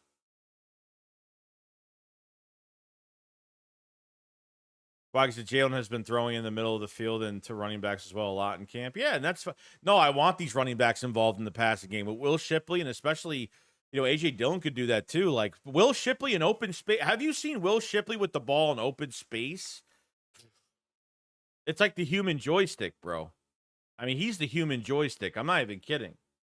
Will Shipley is going to be a very valuable dual threat that nobody. I mean, when you wheel routes, having linebackers. I mean, he's going to be fucking great. Will Shipley is going to be really good this year.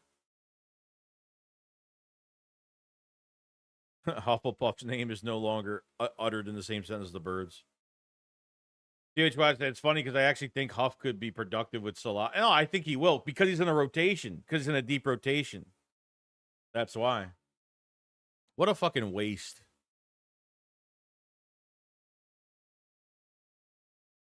What a waste.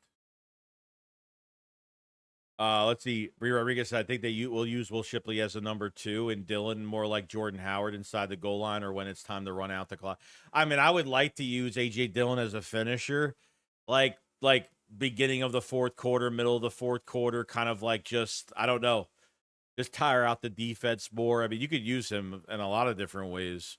But I feel good about the running backs. I haven't really felt, I mean, that, who's that Powell kid from Arkansas? That kid, Shandora Powell. I forgot his name.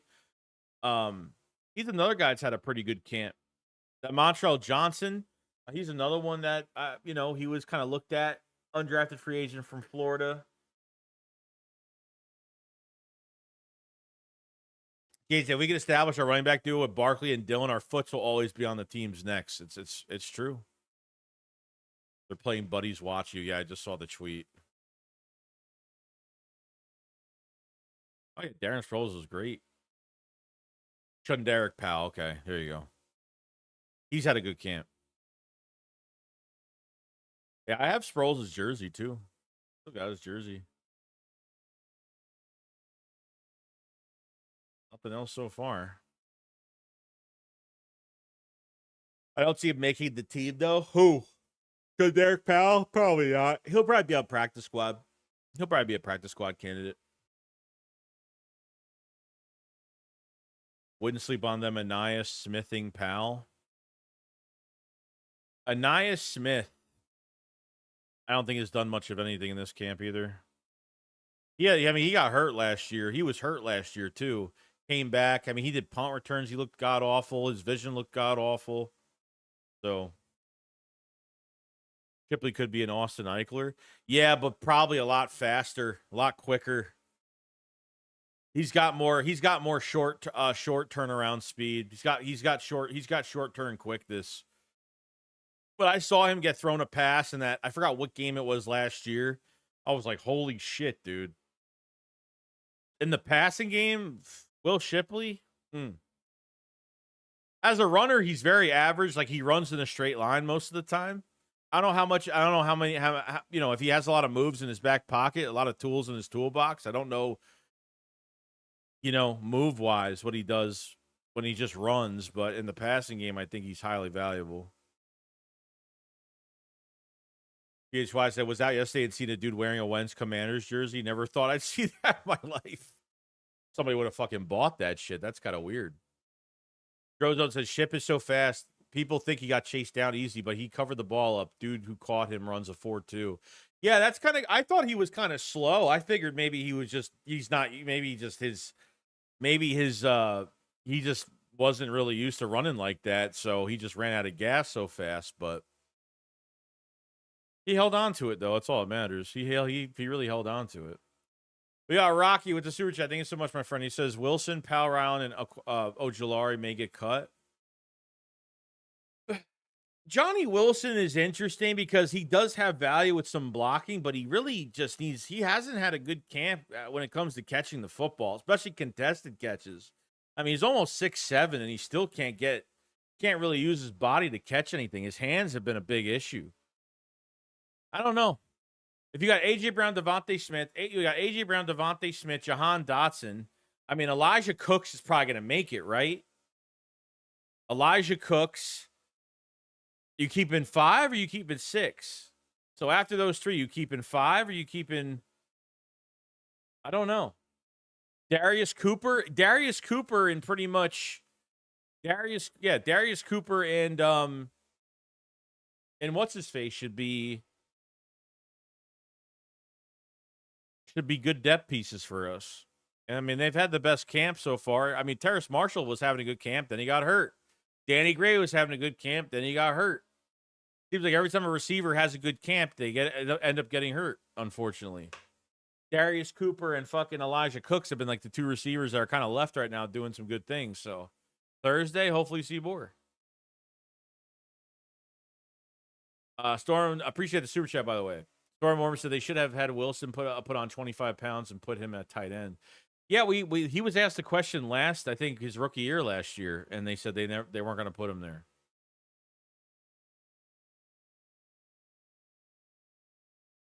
All right, here we go. Elijah Cooks just made his play a day, a juggling catch over Adoree Jackson. And what you're telling me, Adoree Jackson's a fucking bum. All right, he's a bum. He's a freaking bum. We all know this. Keely Ringo and Adoree Jackson are apparently close in competition. That's not good. It's not good. I don't think it's good news. I think it's pretty fucking shitty news, honestly. Elijah Cooks again. Elijah Cooks had a basket catch over Adoree Jackson on the deep ball, one-on-ones. Made a catch down the left sideline, got both feet in. Had a very good one-on-one period. 2 good catches against Jackson in coverage. 2 of them had good positioning on both. So he got beat fucking... Adoree Jackson just got beat fucking twice. Twice.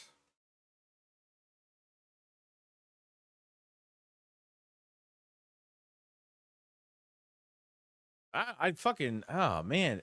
That's what I'm saying, bro. I'm pretty much so confused right now on, like, this competition at corner 2 is so fucking confusing. Like, I don't get... like what you were trying to do going into this offseason program. I really don't. I really don't. I don't get what the plan was going. Literally, it was just like, let everybody walk and let's just have Keely Ringo compete for the job and we'll just add in whatever veterans available. I mean, that's pretty much like what they did.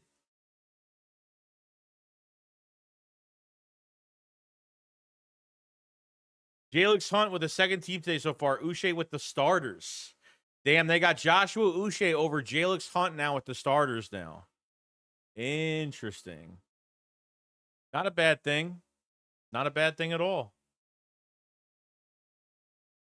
Got Hurts with a nice pass out of the end zone for a first down to Devontae Smith. Okay. Okay. We expect that. We expect that connection to go well. Ringo and Jackson are both trash. Rich says, yeah, Drew, it's not even Thursday yet. So I don't think people are devaluing his efforts. I think it's more like you just looking at the corners. We're not worried about wide receiver. Ringo can definitely start, but they jumped the gun, making him compete for a start this year. As a fourth, dude, like if he was a second-round pick that just hasn't had an opportunity, then I would say, okay, I get it. But he's a fourth-round pick. I can't blame Ringo. Like, how can you blame Ringo for handing over this opportunity and being like, you know, it's either you run with it or, you know, you don't make it. You know what I mean? You gotta blame the front office for this shit. Gotta blame them for it. Probably says that's 1,000% what their plan was. It might not pan out, unfortunately. I don't know. Matt says crazy. It's crazy to think the regular season begins next month. I know. Fucking nuts, dude. You're fucking telling me that those two dudes, Adoree Jackson and Ringo, are close in competition and they're getting fucking beat by no-name players? I mean, fucking damn, dude. Rock said Howie wasn't prepared for Slay to leave. It seems like that cornerback 2 is going to be an issue.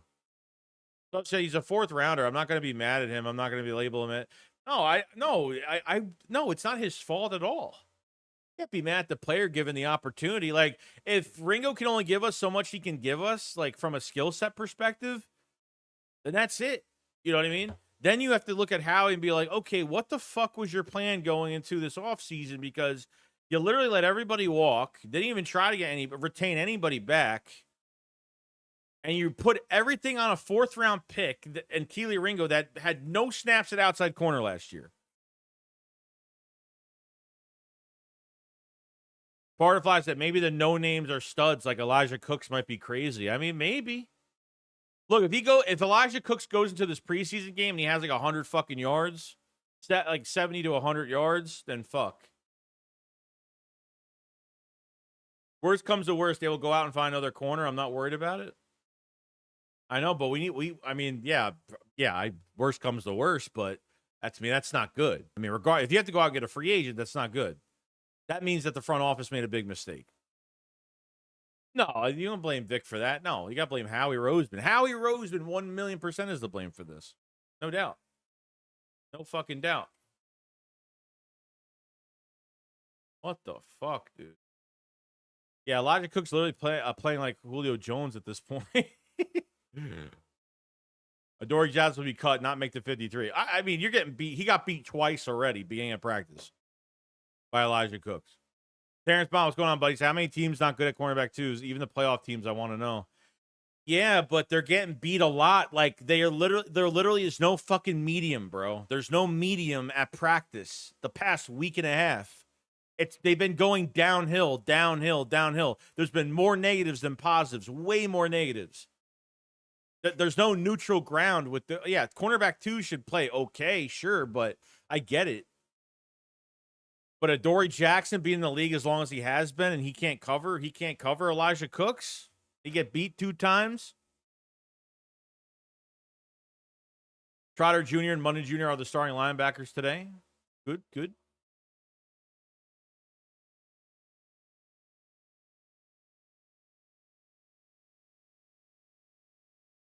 Long as it's not, let's see, long as it's not 23 bag, I'll be okay. No, well, we won't get into that situation again. We couldn't pay Slay $10 million and let him retire here. Yeah, I don't know. I understand the whole Slay. I understand them letting Slay go. Like, I get that. He's fulfilled. He won a Super Bowl here. He's going somewhere else. Whatever. You let him move on with himself. But Isaiah Rodgers walking, and he wanted to be in Philly. He wanted to stay in Philadelphia. And you let Isaiah Rodgers fucking walk? No. There's no excuse for that. What's going on? It doesn't seem like Adoree is arching towards Devin White type shit. Well, yeah, I mean, at least with Devin White, I mean, he was somewhat productive in practice. I mean, he was a starter every single day. But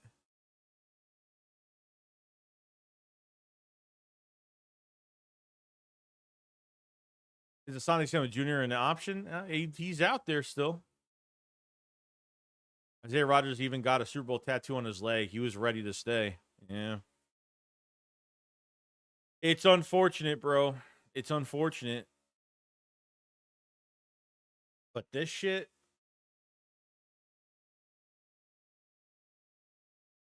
A week and a half of practice. I get it. Like, you want these guys to get better every single day. I completely get it. But there has been so much more negatives. So many more negatives than positives. They're not even like, at least if they're doing this, I wouldn't care. But it's like this, it's down, up, down. That's what it is. That's how it's been every fucking day. Every day, that's how it's been. This past week, that's how it's been. Yeah, I saw it. Yeah. I saw that, Tanner.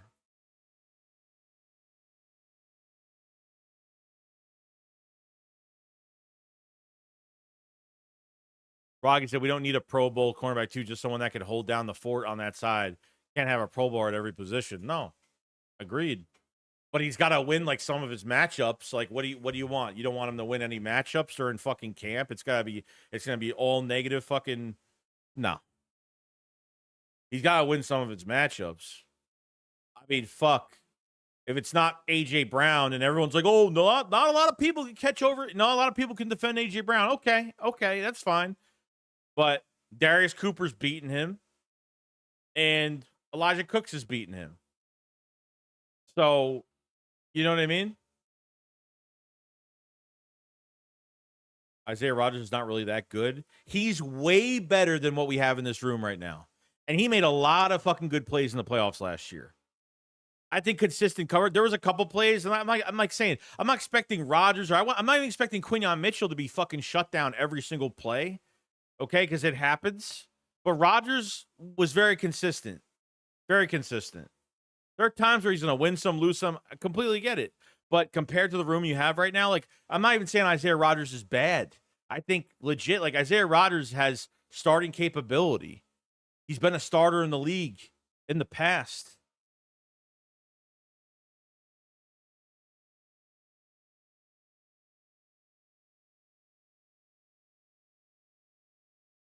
Oh yeah, if we didn't have Quinyon Mitchell, we'd be screwed. We'd be done for. I said, really nice start to practice for Hurts the offense. First play, first down throw to two from the 2 backed up. Second series, they have a 3rd down and 5 from the 7. Hurts hits Wilson for a first down. There you go, Johnny Wilson with a catch. Go. Gross, I like him as an individual too, not gonna lie. Parker says, I heard Elijah Cooks quite a lot. Pretty excited to see how we used him, but I'm not getting any hopes up too much. Joey, the plan was for 26, not 25. What do you mean? The plan for what? What do you mean? So that means 0 shot. They do what they did without Q and Coop. Yeah, I mean, if you didn't have those 2 players last year, I don't know what the fuck would have happened. Not a lot of plays wouldn't have been made. I'll tell you that.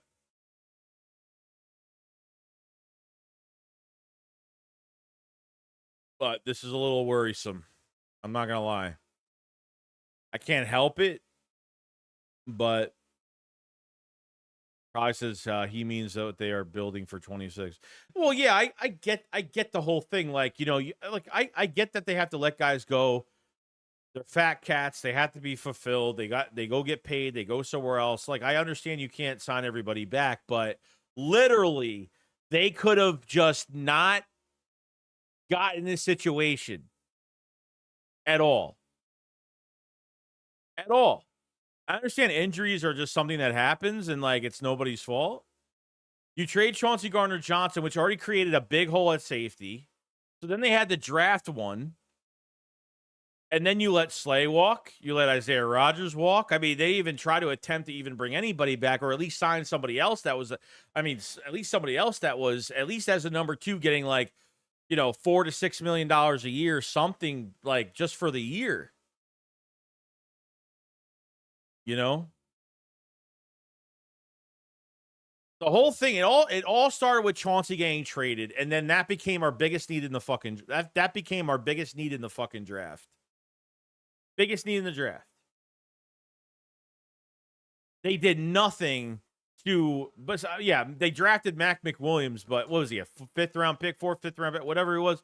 I mean, what was I supposed to expect from that? Not much.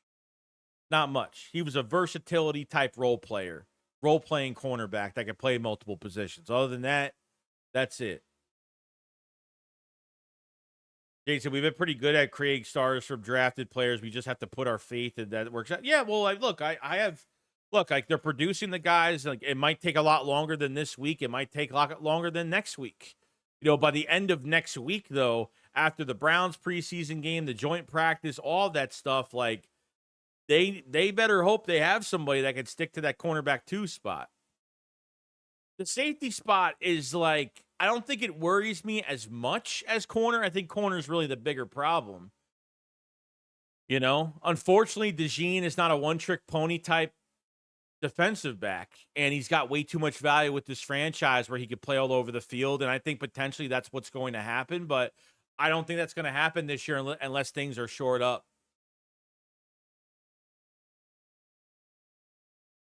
You know what I mean?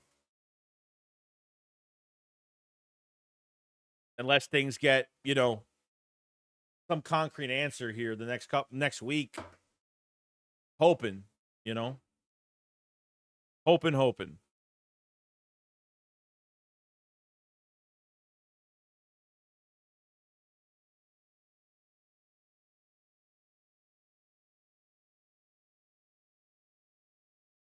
Firefly said one thing that is sure, Jahad Campbell's locked in and developing quickly. Like they literally had to tell him to settle down.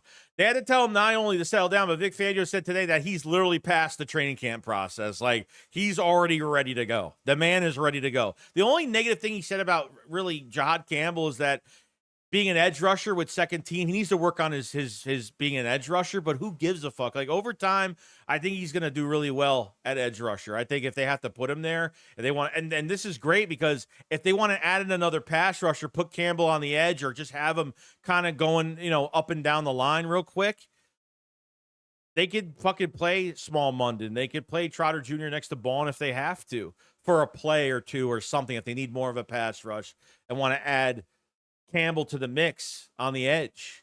They could always do that. Versatility off the charts. Armand said, what good, Joe? What's going on, Armand? Armand said, we missing veteranship in our secondary. We are literally depending on two-year guys. I mean, there's veteranship. I mean, I think a lot of these kids grew. I mean, I think DeJean's going to have a voice. I think Blankenship has a huge voice in this secondary. I think Quinyon Mitchell's going to be another one that's a leader. So, I mean, you don't need like an old ass veteran to be a leader. Like these guys went through a season, what they went through last year. A lot of these players have grown up really quick. You have a Dory Jackson here, you know what I mean? So you have veterans in the building. There's not no veterans. You have veterans that are only a few years in the league that have grown a lot the last few years. So I wouldn't say there's no vets in the building or nobody that can take the leadership role. I think the Eagles have a ton of leadership. A veteran doesn't have to have leadership. A veteran doesn't have to be the only guy that has somewhat, or veterans don't have to be the only ones that have leadership, Mentally, how to win a Super Bowl going through the season that you went through last year. A lot of these players have grown up like before our eyes pretty fucking fast.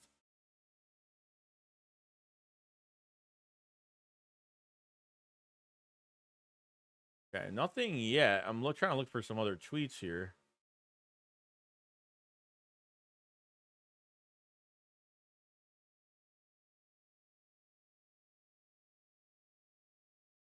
Nothing else, sir. I don't know why nothing's being reported right now.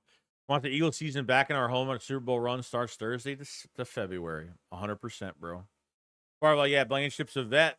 Sonny says definitely needs someone to bring energy similar to Chauncey Garner. Yeah, I mean, I think we'll have it. Trust me. I think we'll be good to go. I think we'll be good to go. I ain't worried about it. I think we'll be good to go.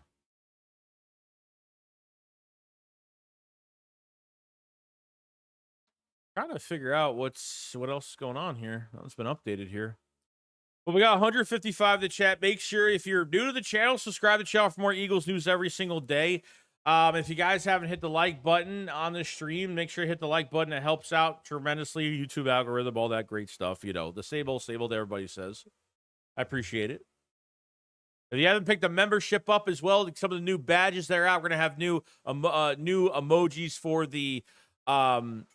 the season as well for the live chat. So if you haven't picked up a membership, go pick up a membership, gift a membership, whatever. Don't matter. Got a lot going on the next few weeks. Gates, I don't see how the Commanders are going to do going to contend upcoming years when they are investing in so many older players. Yeah, I don't know. They haven't made like a bona fide trade for a younger star. Or they haven't done anything. They've been the Commanders, like, they have the cap space to do whatever they want. And I think they've wasted a lot of it on familiar faces. Some of these defensive players on one-year deals are getting huge chunk contracts, But I think their front office, their GM especially, I think is they've been very, how do I say this? I feel like they've been very careful of who they sign. They haven't really, sacrificed themselves to make a big move, an eye-opening move. I think that's what they've been really dying for, and I don't think they've really made that yet, What's going on, Rich?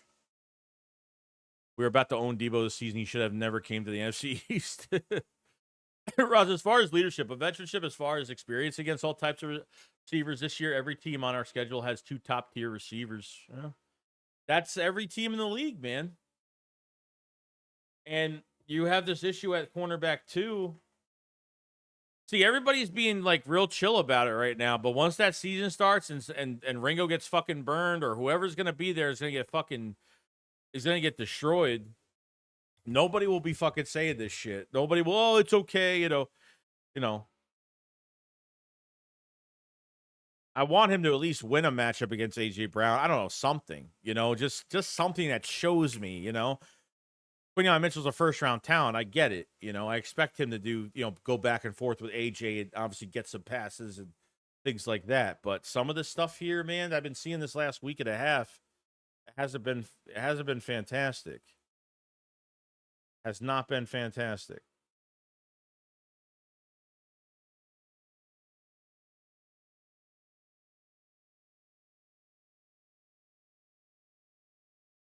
So, trying, but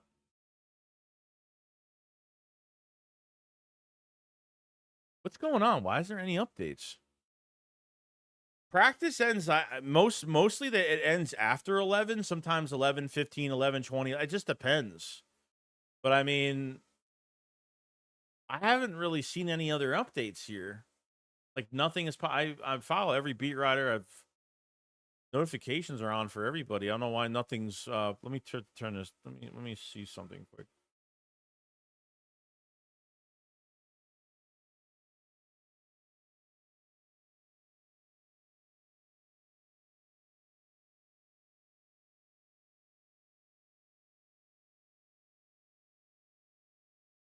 Nothing yet. Nothing yet. So the schedule for this week. So I don't know if we're going to be doing a shakedown the night before the preseason game. I will be streaming the preseason game on Thursday, and then we'll have probably we'll most likely have a stream on Friday night to talk about everything. And then Saturday will be the normal shakedown as usual. So that'll probably be the schedule this week. I don't know about a shakedown the night before the preseason game, so I'm not sure, but we'll see. You're not seeing anything else, Tanner? Tanner's the info guy.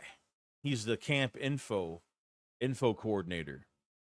He's my info coordinator. Yeah, I'm not seeing anything though. Nothing. Zilch, nothing. Rowan said, did you see all the Cowboys fighting and everything? Like the 4 or 5 fights that they had? Yeah, I did. Jay said Ringo just got beat to the locker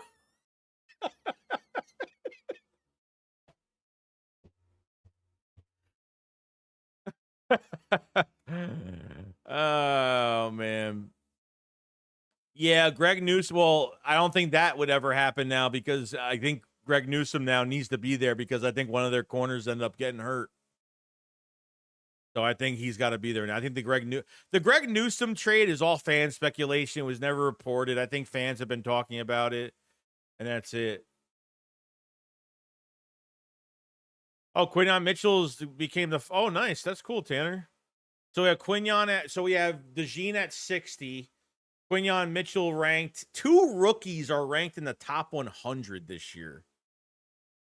That's fucking insane shit. That's crazy, bro. I don't want to show that. God forbid. I don't want to show that. God forbid. Fucking, the NFL wants to take my channel down. I already had enough issues the last couple weeks. Barcelona boy Ringo is going to get death threats from fans this season. Well, it's not his fault. If you're going to send death threats, if you want to send death threats, send them to Howie Roseman because no player deserves that. Okay, he's competing for a job, whether he's good, whether he's bad at it, whether whatever.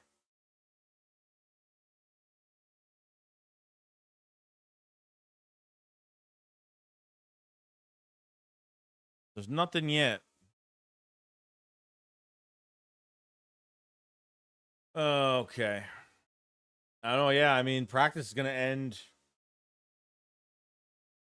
Practice will end probably soon. I don't know. I don't know what's going on.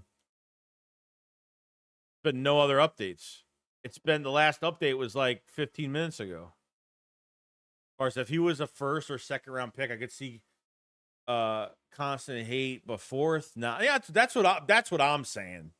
Like, he's a fourth round. You're putting all the pressure on a fourth round pick that had no snaps on the outside last year to just go compete for this fucking job.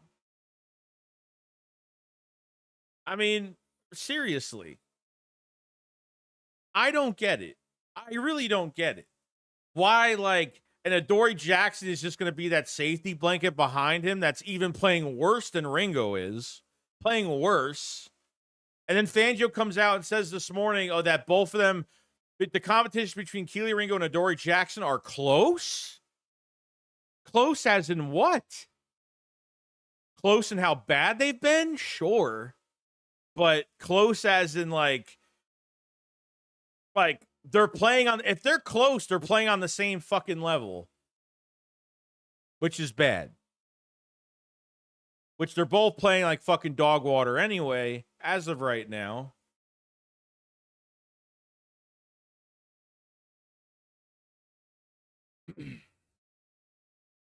I'm trying, dude. I'm trying. I tell myself I have to give this more time, and I do have to give this more time. I think we all have to give this more time. Another week. When we get to the first preseason game on Thursday, the joint practices next week, and the fucking preseason game next week. That we got to be like really calm about it, but it's really tough because as soon as I see them getting beat and beat and beat and beat and beat, it's like now Darius Cooper's beating them. Now Elijah fucking Cooks is beating both of them. I mean, Jesus Christ, crazy.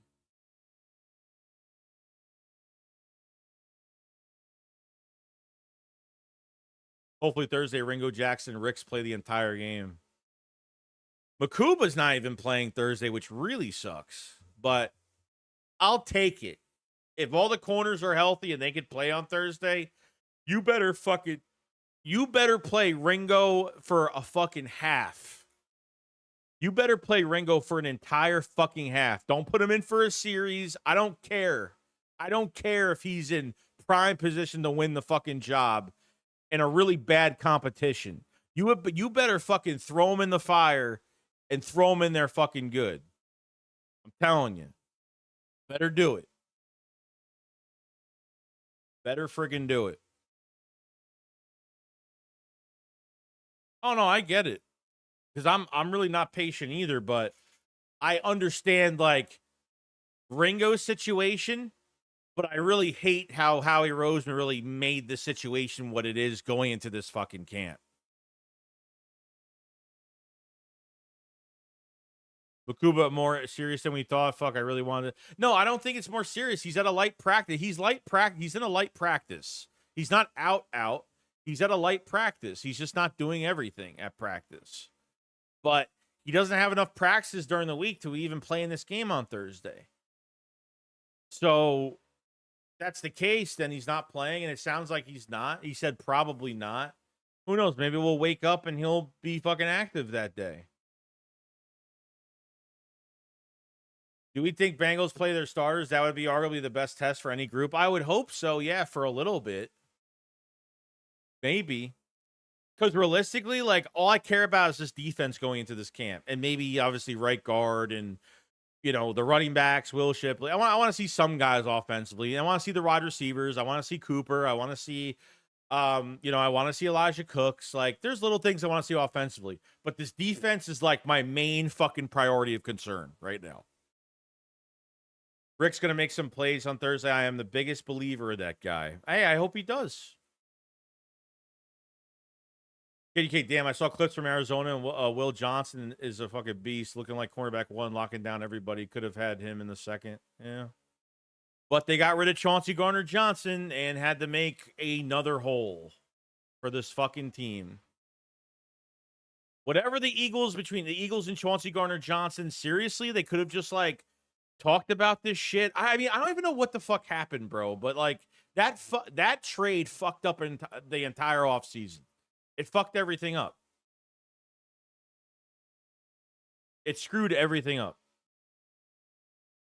Chauncey gets traded. Oh, God, we have to go get a safety now. Then they had to go into the draft, go get a safety. Let Rodgers walk. Let Slay walk. Don't even try to sign somebody else on a one-year deal.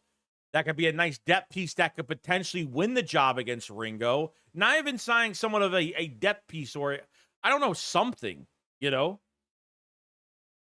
Sign a depth corner from another team that had some good reps as a starter last year, or somebody that was on the market that wasn't expensive that they could have thrown into this competition. But they didn't do that. They did literally nothing. They literally just said, nope, we're just going to add a Dory Jackson behind him and just see what happens. That's my fucking concern, bro. Will Shipley with a really nice spin move to get out of a tackle.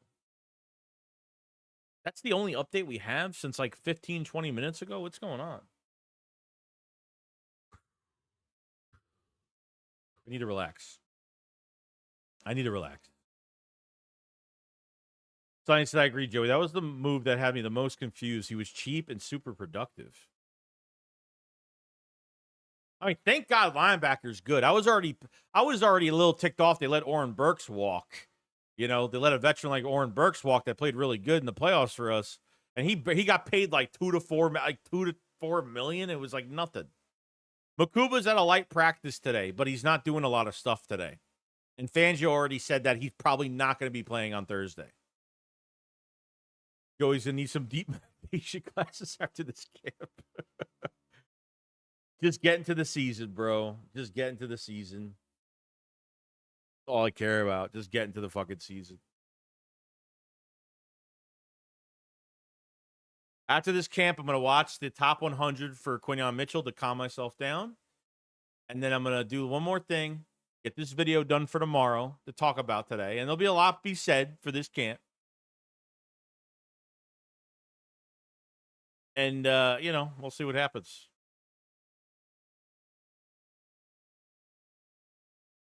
We'll see what happens. Yeah, Quinyon made it to, what was it? 49. New videos out. 49th best player out of 100. Top 100. 2 rookies in the top 100, bro.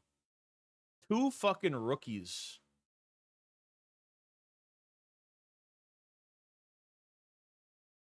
That's crazy.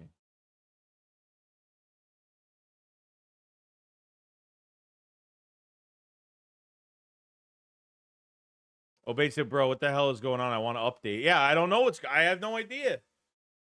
Tanner doesn't see any updates either. Edge rusher depth, I think it's great. I think it's really good. Looks like Joshua Uche took over Jalix Hunt's spot today.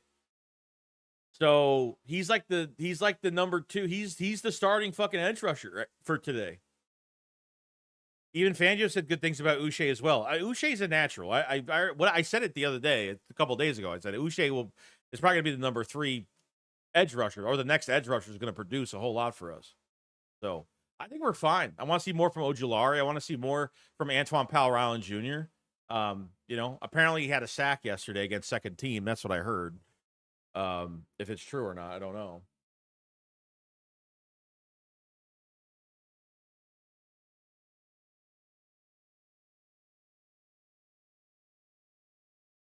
The best thing to do right now is sign Asante Samuel Jr. and trade for Greg Newsome and have a real competition. Well, Greg Newsome is probably not going to be able to. Apparently, the Browns have an injury at corner right now, and I think they're going to need him. So I don't think that's even going to happen. And that's been all fan speculation anyway. And when it comes down to fan speculation, 99% of the time it's fucking false. So really nothing, huh? These fucking beat writers the last couple days, put me over there. Put me over there. I'll report everything. I won't even friggin' shit.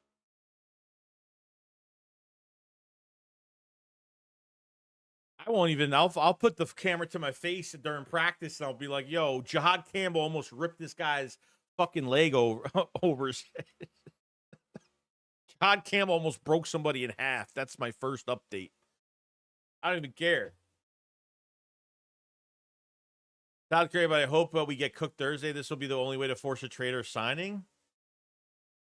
I'm scared Ringo and Jackson will play decent preseason. They get cooked in the season opener. I mean, number one, I do not give a shit if we win this game or not. It has nothing to do with winning. You're not game planning against a defense or an offense in preseason. Number two, you're not laying out your whole entire playbook, okay, to these other teams. Not going to happen. So the offense is going to look very vanilla, and the defense is going to look very vanilla. Like you're not going to see a whole lot from a play calling standpoint. I don't care if they win. I don't care if they lose. All I care about is watching every single player separately, giving my opinion on it, seeing how it works out, and that's it. All right, here we go. Quinyon Mitchell just got his second pick of training camp, this time against Tanner McKee. Looked like he did a nice job lurking underneath a crossing route and did not catch the pass away from his body. Hey. How about that? Here we go. Moro Jomo with another sack. Fantastic camp for Moro Jomo so far. Brandon Howard said, yo, Joey, I'm glad you got your channel back, brother. Been trying to catch you live for the Philly Shakedown. Miss you, homie. Yeah, appreciate it, Brandon. Appreciate it so much. Yeah, it's been a crazy few weeks. I did some Halloween animatronic shopping at Home Depot this morning. I got a lot of shit coming in for the Halloween season. And I've just been doing my thing, man. That's it. Been doing my thing.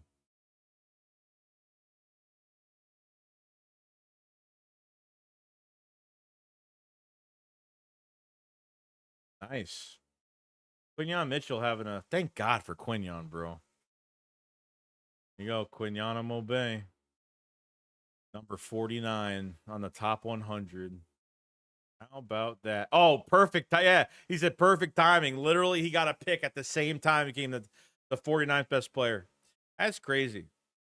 That's crazy. Wasn't even thinking about it like that. Nice. Nice, nice, nice. Okay, okay. Firefly, bro, when I looked your channel up and nothing popped up, I thought your ass got banned. Well, it did. Well, yeah, I did get banned. Well, I didn't. The person that hacked my channel got banned using my channel for monetization on a crypto scam currency. So it technically did get banned by YouTube. They ended up getting the channel back, thank God. But they helped me get it back, and they did it. YouTube did a really good job. Seems like there may have been a miscommunication involving Anaya Smith. Says Quinyon Mitchell with another training camp interception, this time against Tanner McKee. Seems like they have been a miscommunication. Seems like there may have been a miscommunication involving Anaya Smith. Oh, okay. So maybe that pass. Oh, yeah, we didn't know who he was throwing to, so it looks like a miscommunication. And I mean, that's good. I mean, it's still good. Quinyon Mitchell, his instincts, getting the, so never know. Plays are made with miscommunication. That's what happens. The quarterback and wide receiver are not on the same page. He was going to wow people this year, going against team's best wide receiver. Yep. He just got to get some picks under his belt. I mean, realistically, I don't think he got it. I don't think Q got a lot of attention last year just because I think if he had like 4 or 5 picks, if he didn't miss those like 5 picks that he dropped, I think he would have had a lot more recognition last year. But it seems like he still got recognition from the league. So I would say he's going to get 5 this year. I would say 5. I would say 4 to 5. I think that's a good start. Wise, I hope Q and DeJean can get some picks in the regular season. Great players need them. Great number. Yeah, we need them. We're gonna fucking need them. I mean, look, the having this cornerback situation. I mean, might have to rely on your defensive line this year. And I have a lot of faith in this defensive line. I think it's gonna do really well. A lot of people don't think. Obviously, since losing Josh Sweat, but a lot of people don't talk about Moro Jomo. A lot of people don't talk about Jordan Davis because they think he's just bad. The NFL's top 100 includes Quinyon Mitchell at 49, Cooper DeJean at 60. Another way to look at quite the 2 round series for the Eagles in 24 draft. Yeah, bro. Your first two fucking players in the 24 draft became pretty much two fucking rookies in the top 100. Crazy shit. Oh, you would have had a lot, yeah. Terrence said Q gets 4 or 5 picks last year. He probably wins Defensive Rookie of the Year. Yeah, probably. Yeah, Ojomo's doing really good, man. Ojomo is going to. Yes. And I always say this, like, he's going to be in that Milton Williams role. It took Milton Williams a few years to really, get better every single year. They're turning, like, mid-round to late-round picks into Pro Bowlers. Or at least good seasons. Fuck. I mean, Moro Ojomo's, what, a 6th, 7th round pick? His pass win percentage has gone up every single year. His pressure percent rate is going up every single year. I mean, shit. Milton Williams was what, a 3rd rounder? Shit. And for me, when we drafted Milton Williams, he was more of an analytical pick because he was like top 5 in testing as a DT.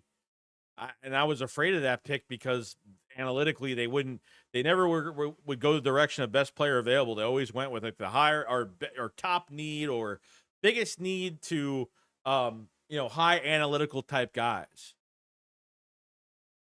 Oh, Milt was a 4th? I thought he was a 3rd. Maybe it was a 4th. Maybe you're right. I don't remember. I'm trying to remember. I know Gannon was really happy about him when we drafted him. And watching that war room. How that whole thing fucking broke down. You know what I mean? Yeah, yes, sir. Yes, sir. Crazy to think that we have 2 7th round starters. It's fucking nuts. Malata and fucking and Moro Jomo. Oh, he was a 3rd. He was the last pick of the 3rd? Okay. Yeah, so he was literally almost a 4th round pick in that draft. Crazy. That's crazy stuff, man. Even today, like, I don't think there's like too much going on at practice. Like, I feel like early in the week there was a lot more reported. I feel like the last couple days have been kind of slow with some stuff. Even today it's kind of slow. Yesterday was way slower, but today it picked up a little tiny bit, but not by much. You know. Oh man. Oh man. I want the season to get here already. Yes, please. Yes, please. Yes, please. Please, thank you. I do.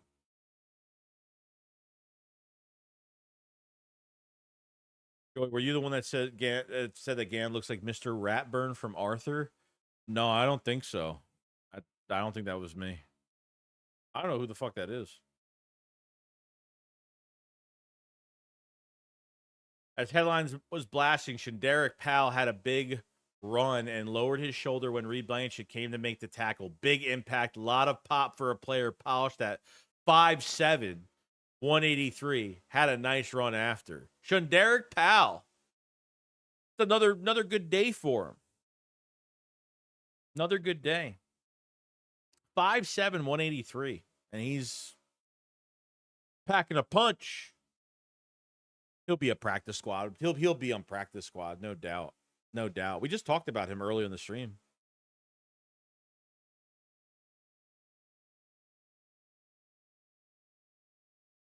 Let's see what else we got. Okay. Hurts with a nice pass to Dobson over the middle for a first down. Was 3rd down on the Eagles' own 4-yard line. Want to see more Jahan Dotson involved?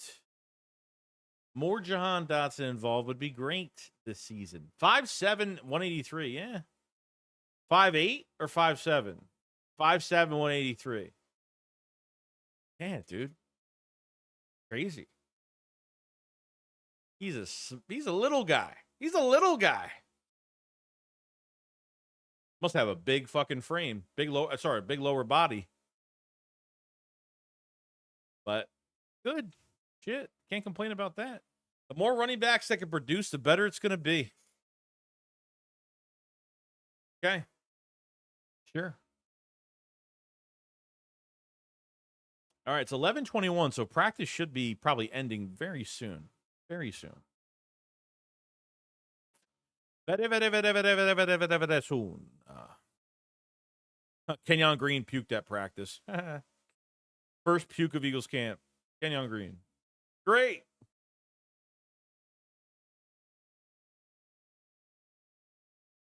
Why are you guys limiting your tweets during practice? We rely upon your eyes because we're not there. I think I know why, but still.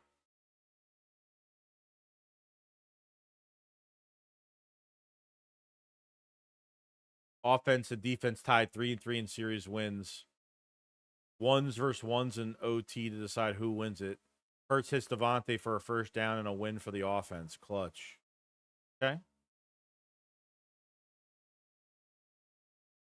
Okay. Let's see. Keon Green finding out what it's like to actually be coached up and work.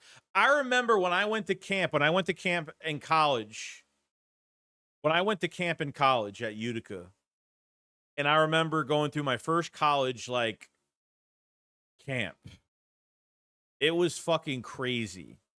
Like they wanted to see how many people were actually like in shape. And I remember we were doing a shuttle run. They made us go up and down, I think from the 0-yard line to the 40, I think to the 5 and back, 10 and back, all the way to the 40 and back, and that counted as one rep. They wanted you to do it, I think, like 6-7 times.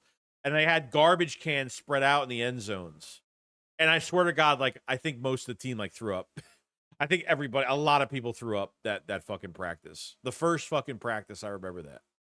First practice. Crazy.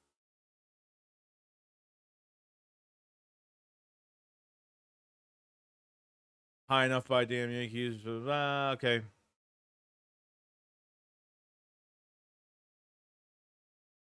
I was good. I'm not trying to beat my own horn, but I was pretty good. I played everywhere though. Even high school, I played everywhere. My senior year, I switched positions because I wanted to concentrate on one position for college tape. So I played offensive line and defensive line pretty much my whole entire career. So I was I was a left tackle for a long time, and then I played defensive end for a while, and then I switched my senior year. I think I switched to DT my junior year. I was working on the spin move. I was working on a whole bunch of shit. But before I went to fucking camp for college, I was like killing myself trying to get in shape. Wearing like a fucking 80-pound, 100-pound vest going up and down the bleachers and running this and doing. I mean, I was a fucking maniac. Nolan Smith and Kenyon Green are heading inside with trainers. Smith just came back from a concussion. Green was throwing up on the field earlier. Don't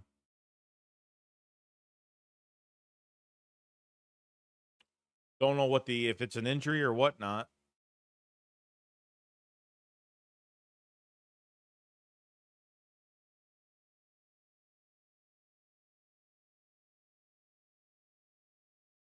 All right, well, hopefully nothing crazy. Nolan Smith just came back the other day.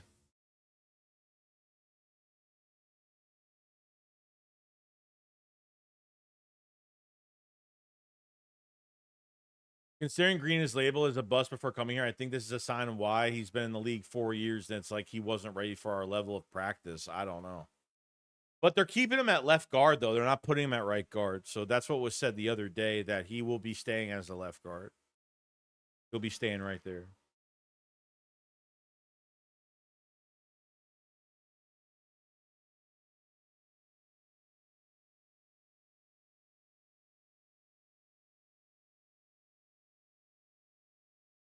The problem was my coaches never really trained me right, so I had to hire like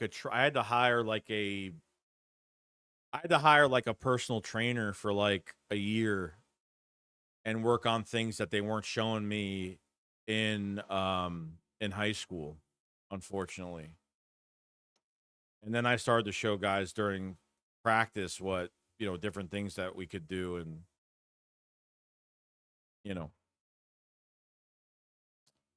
it was hard work, no doubt.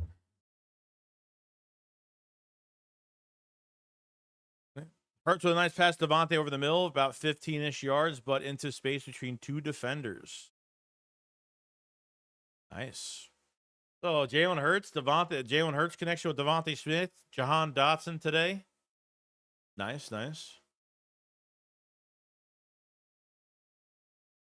I don't care what anybody says. The Eagles need edge rushers. Why? How?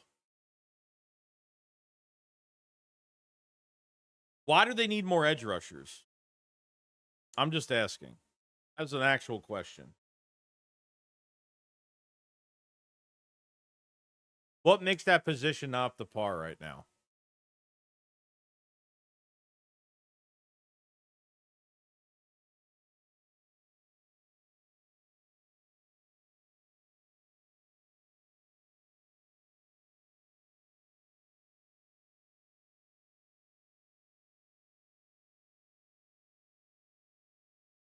And by the way, guys, if you guys haven't joined my Discord server, definitely join it because we definitely talk football like every day, all the time. If you guys haven't checked it out, definitely go check it out. Join up if you guys have it. I think we have like 280 something people on the Discord. And we talk Eagles all the time. I do video chats with everybody. I think once a week for like 15, 20 minutes. We talk about the week and stuff like that.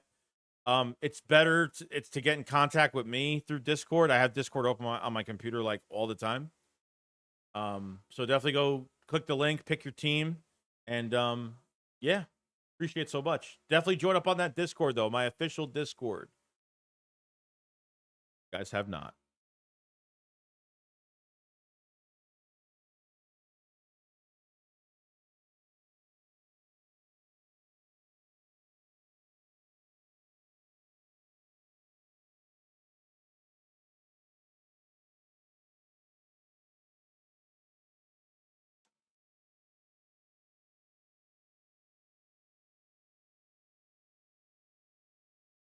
Well, that's big news. It means he's competing to be back up with Dickerson.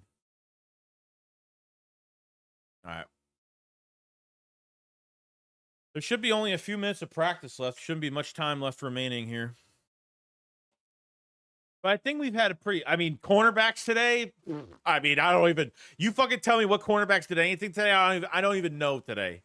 I don't even know who did well today. I haven't heard Ringo's name once today. Adoree Jackson got beat beginning of practice twice, right in the beginning.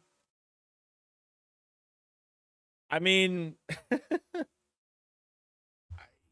I wish I could fucking say more. I wish I could say more, and I can't say more.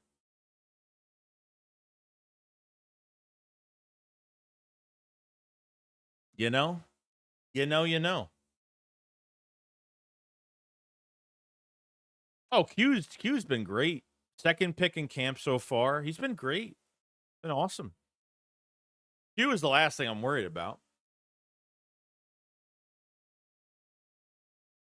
Who's talking after practice? I don't know yet. Probably a lot of players, probably.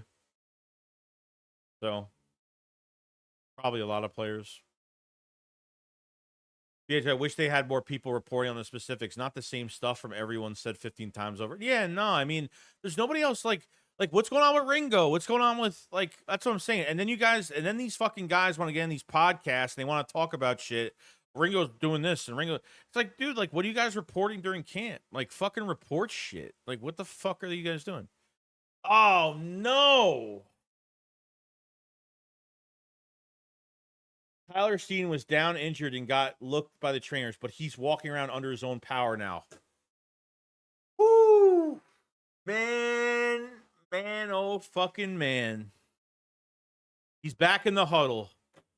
Oh shit, that was bad. That was looking really bad. Ugh. That was fucking really close. Close call. Wow.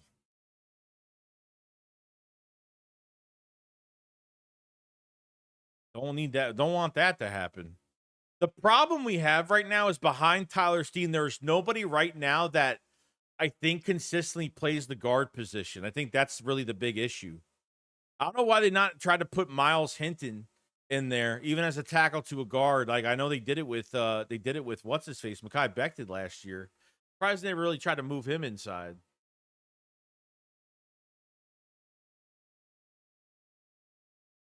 Oh, it was a nut shot?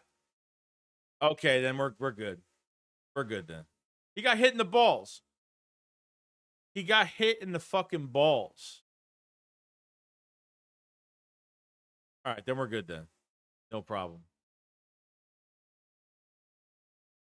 Then Elytra Parks gives Hurts a D in practice, D minus in practice. Shit's honestly laughable with how some of these people cover things.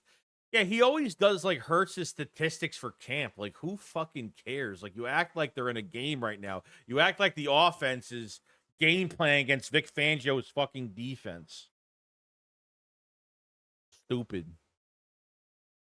Oh, Jalen Hurts was 9 for 12, and it's like, bro, with these like stupid statistics. I mean, he's the only one that does it. I guess he does it because like no one else does it, so he thinks he's like fucking special. I don't know. But I don't know. I have to say, like, honestly, like, I think some of this reporting has been real shitty. Kind of been shitty. Like, even if wide receivers are making plays, who are they against? Like, what's you know what I mean? Like, aren't why is it so shitty? Like, give somebody else some credentials to go out there that wants to like fucking report everything. Or at least like go for the important shit.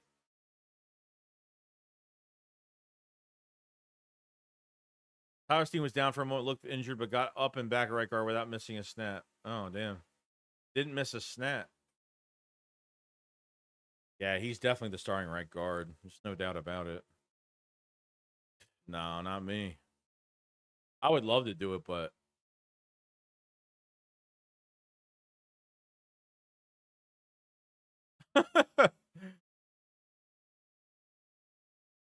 I'm not losing the starting job at right guard due to an injury again.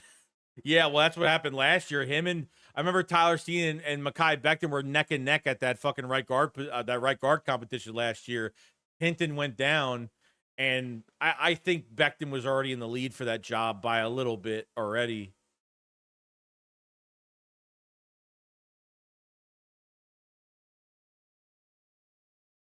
I would definitely do it. I just, I don't think the Eagles would favor me doing it because I'm not professional enough, and I'm not like the other guys that are around that, I'm just not professional enough, unfortunately. Yeah, I guess so. I guess so. Yeah.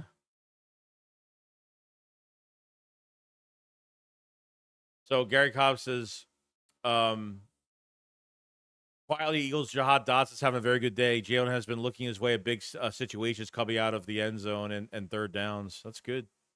Really good. Good to hear. Jahan Dotson is all caught up with this offense now, and now he can actually be a target on the field on game day. Now he's not trying to catch up all year.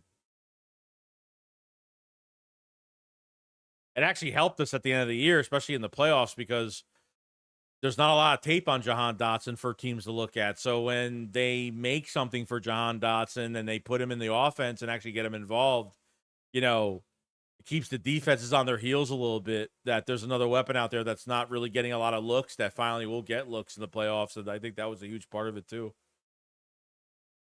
Honestly, I would have loved to be at practice and tweeting as much stuff. Yeah, I mean, I think you would you fucking, you know what I mean? Some of these guys that do it, I don't get it. This is the third set, bro. Have you been hitting the balls? Luckily, it wasn't anything serious. Well, that's what I'm saying. Well, the first tweet was he was down, and this was before anyone thought he got hit in the nuts. So, and then he walked off the field in his own power. So, okay, he's okay, thank God. But then finding out he got hit in the balls, I'm okay with that. You get hit in the balls, you're done. I mean, you're it's over with. Parts, I really hope Jahan Dotson could be a part of our team's bright future. Nah, it's going to be over for him after this year. Eagles didn't pick up his fifth-year option, and they're not. That's it. That's it for him. He's the biggest needs for next off season is going to be tight end, 100%. Tight end will be probably the biggest need.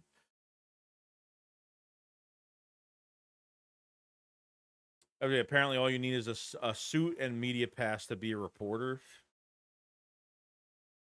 I don't know. I don't know how. Like, honestly, like, there's nothing special about what these guys do. Like, there's nothing special about it. Because these guys have been doing it for a good amount of time, it doesn't mean they're great at doing it. You know what I mean? Simple as that. And yes, I'm talking shit because I don't think the reporting has been that fucking good. I don't think it's been detailed. I think, well, fucking, how many 8, 9, 10 of them there, and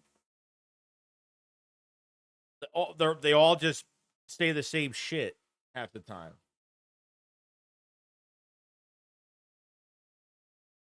Seriously, take a someone that's take a YouTuber or somebody, take somebody and put them out there. Give them credentials and bring them out there.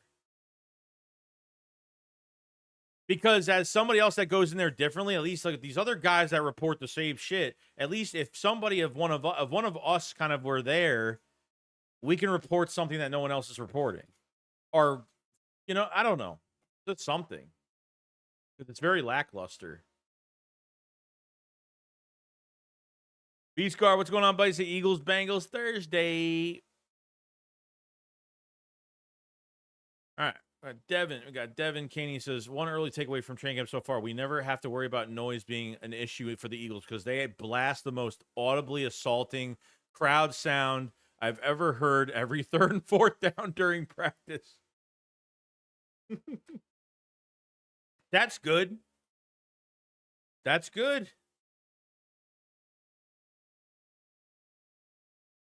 Jahan going to be an expensive wide receiver 3, yeah. I'm happy for Jahan, dude. The shit that he went with Dan Quinn during that camp with the Commanders last year, and like they totally, like, I don't know what the fuck happened over there, but man, I'm glad he came over here and he actually got a ring. And like Jahan Dotson is just, I mean, who would have thought Jahan Dotson would have been a Philadelphia Eagle as a number 3, as a first round talent, as a number 3? I mean, it's crazy. It's crazy to think about, you know. Granted, will likely draft another wide receiver, tight end, Lane replacement. We already have Lane's replacement, and Lane's replacement is going to be there with Miles Hinton.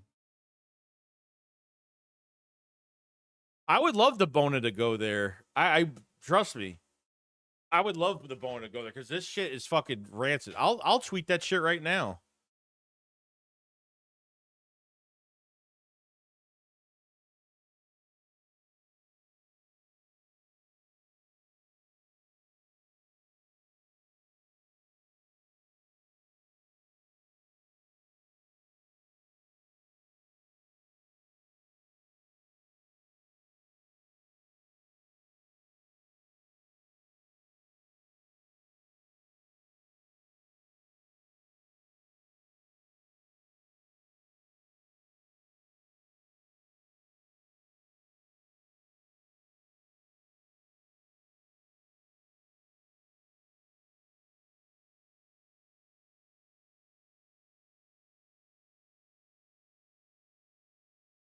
There you go.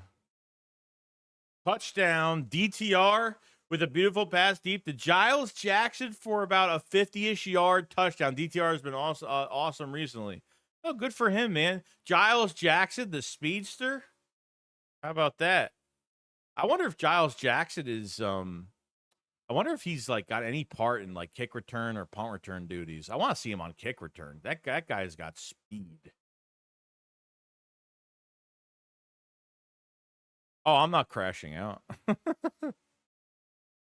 What are you guys watching? Nothing. What do you mean, what were you watching?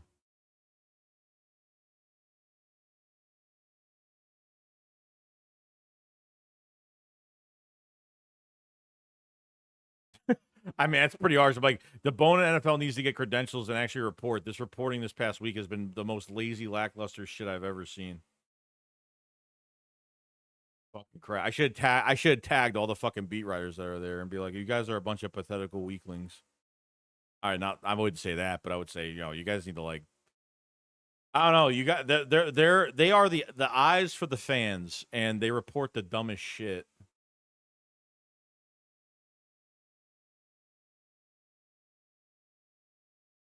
I don't want to hear about the music they're playing. I don't want to fucking hear about like they were like talking to each other. Oh, I love that song that they're playing, and they're probably like 5 feet away from each other, and they're talking to each other. I mean,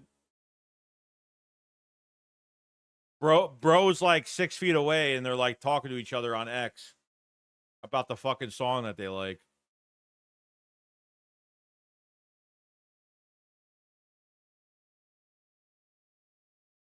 This is what I am, dude. I am an uncensored, like, don't give a fuck, like, I don't care. You know what I mean? I don't care. I don't care what I say sometimes. It's just, you know, if you want, it's up to you. You don't have to do it. If it's gonna take long, don't do it.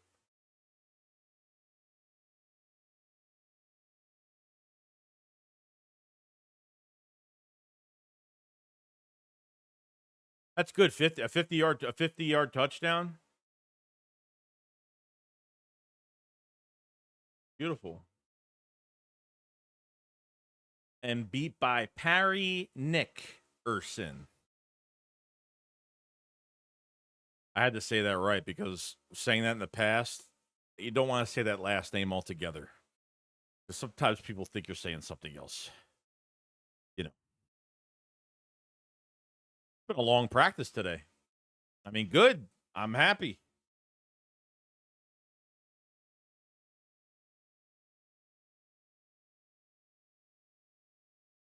Joey versus SP boxing match. Oh, he'll lose in a second. He'll show up in his sandal socks and his fucking and his fucking tee and his Tesla. His fucking Tesla. All right, I'm done. I'm done.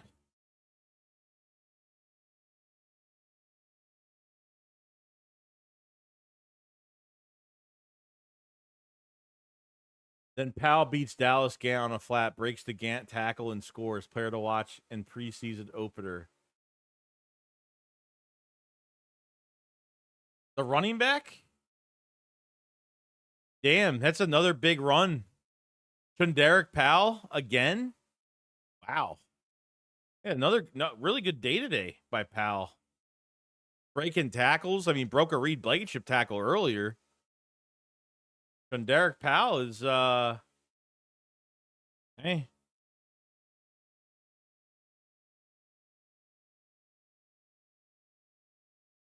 Wearing mandals, yeah. His Hawaiian collared shirt.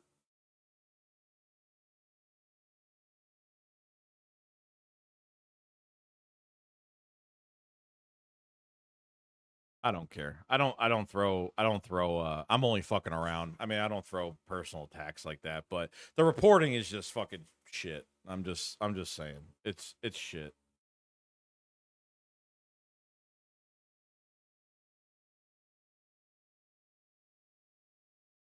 How about you get on the field and do this? I'm like, let me do it. I'll do it. I'll put my face on camera and fucking tell people and write what the fuck's going on. Trust me. Trust me.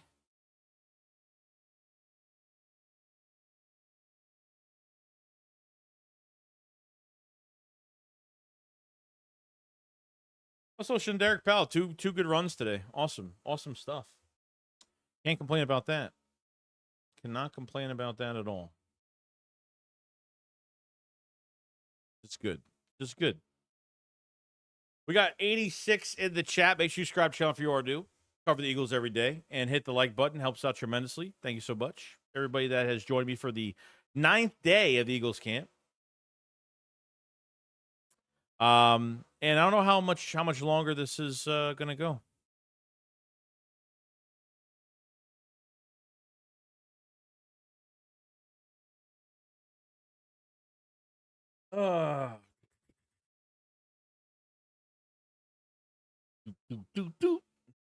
Anybody else? Anybody else? Anybody else? I don't know. Anybody else?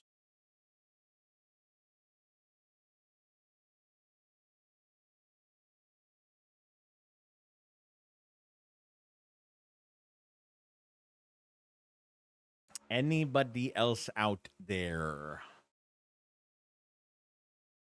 We should be hitting close.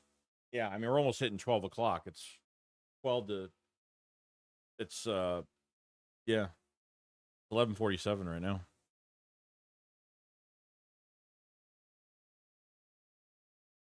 Jalen Carter is going to be the next Eagles great. Agreed. He's going to get a lot of money. After this year, bro, they're going to be getting that contract ready to go. Big contract coming for Jalen Carter, no doubt. Stole him from everybody. Stole him.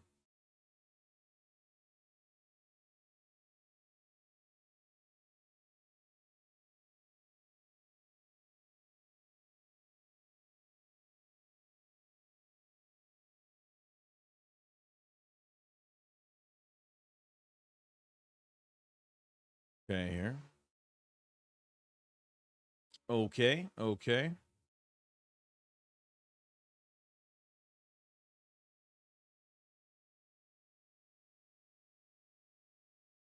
So most likely, I would have to say they have one more practice tomorrow, and then they have walkthrough on Wednesday. So there's probably going to be no media on Wednesday. Thursday's the game. They're going to be off. Thursday's the game.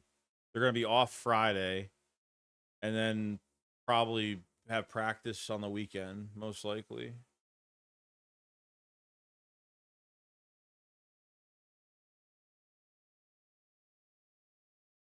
That's it for Eagles practice. 1 hour, 45 minutes of pretty intense, hard-hitting work. Yeah. Well, if everything was fucking reported on time, you know, if shit was actually reported, because I felt like we were sitting for like a good 20 minutes at one point during this practice today. Then what happens is they're going to fucking do their little fucking sports columns and their little fucking reports by tomorrow and be like, 9th day of Eagles camp and all this other shit happened that wasn't fucking reported during this practice today. And that's what they do. That's what they do. Oh, I don't. Now I know who that is. Okay.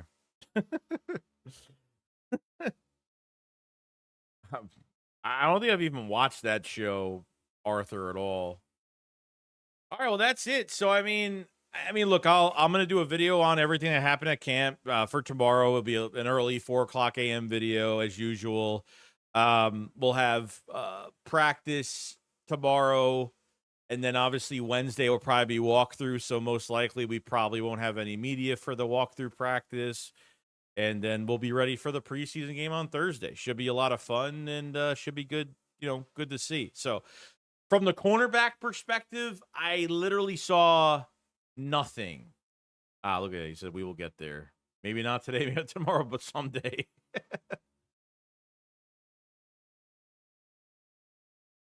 Fucking true, bro. It's true. Reporting's horrible. It's really horrible.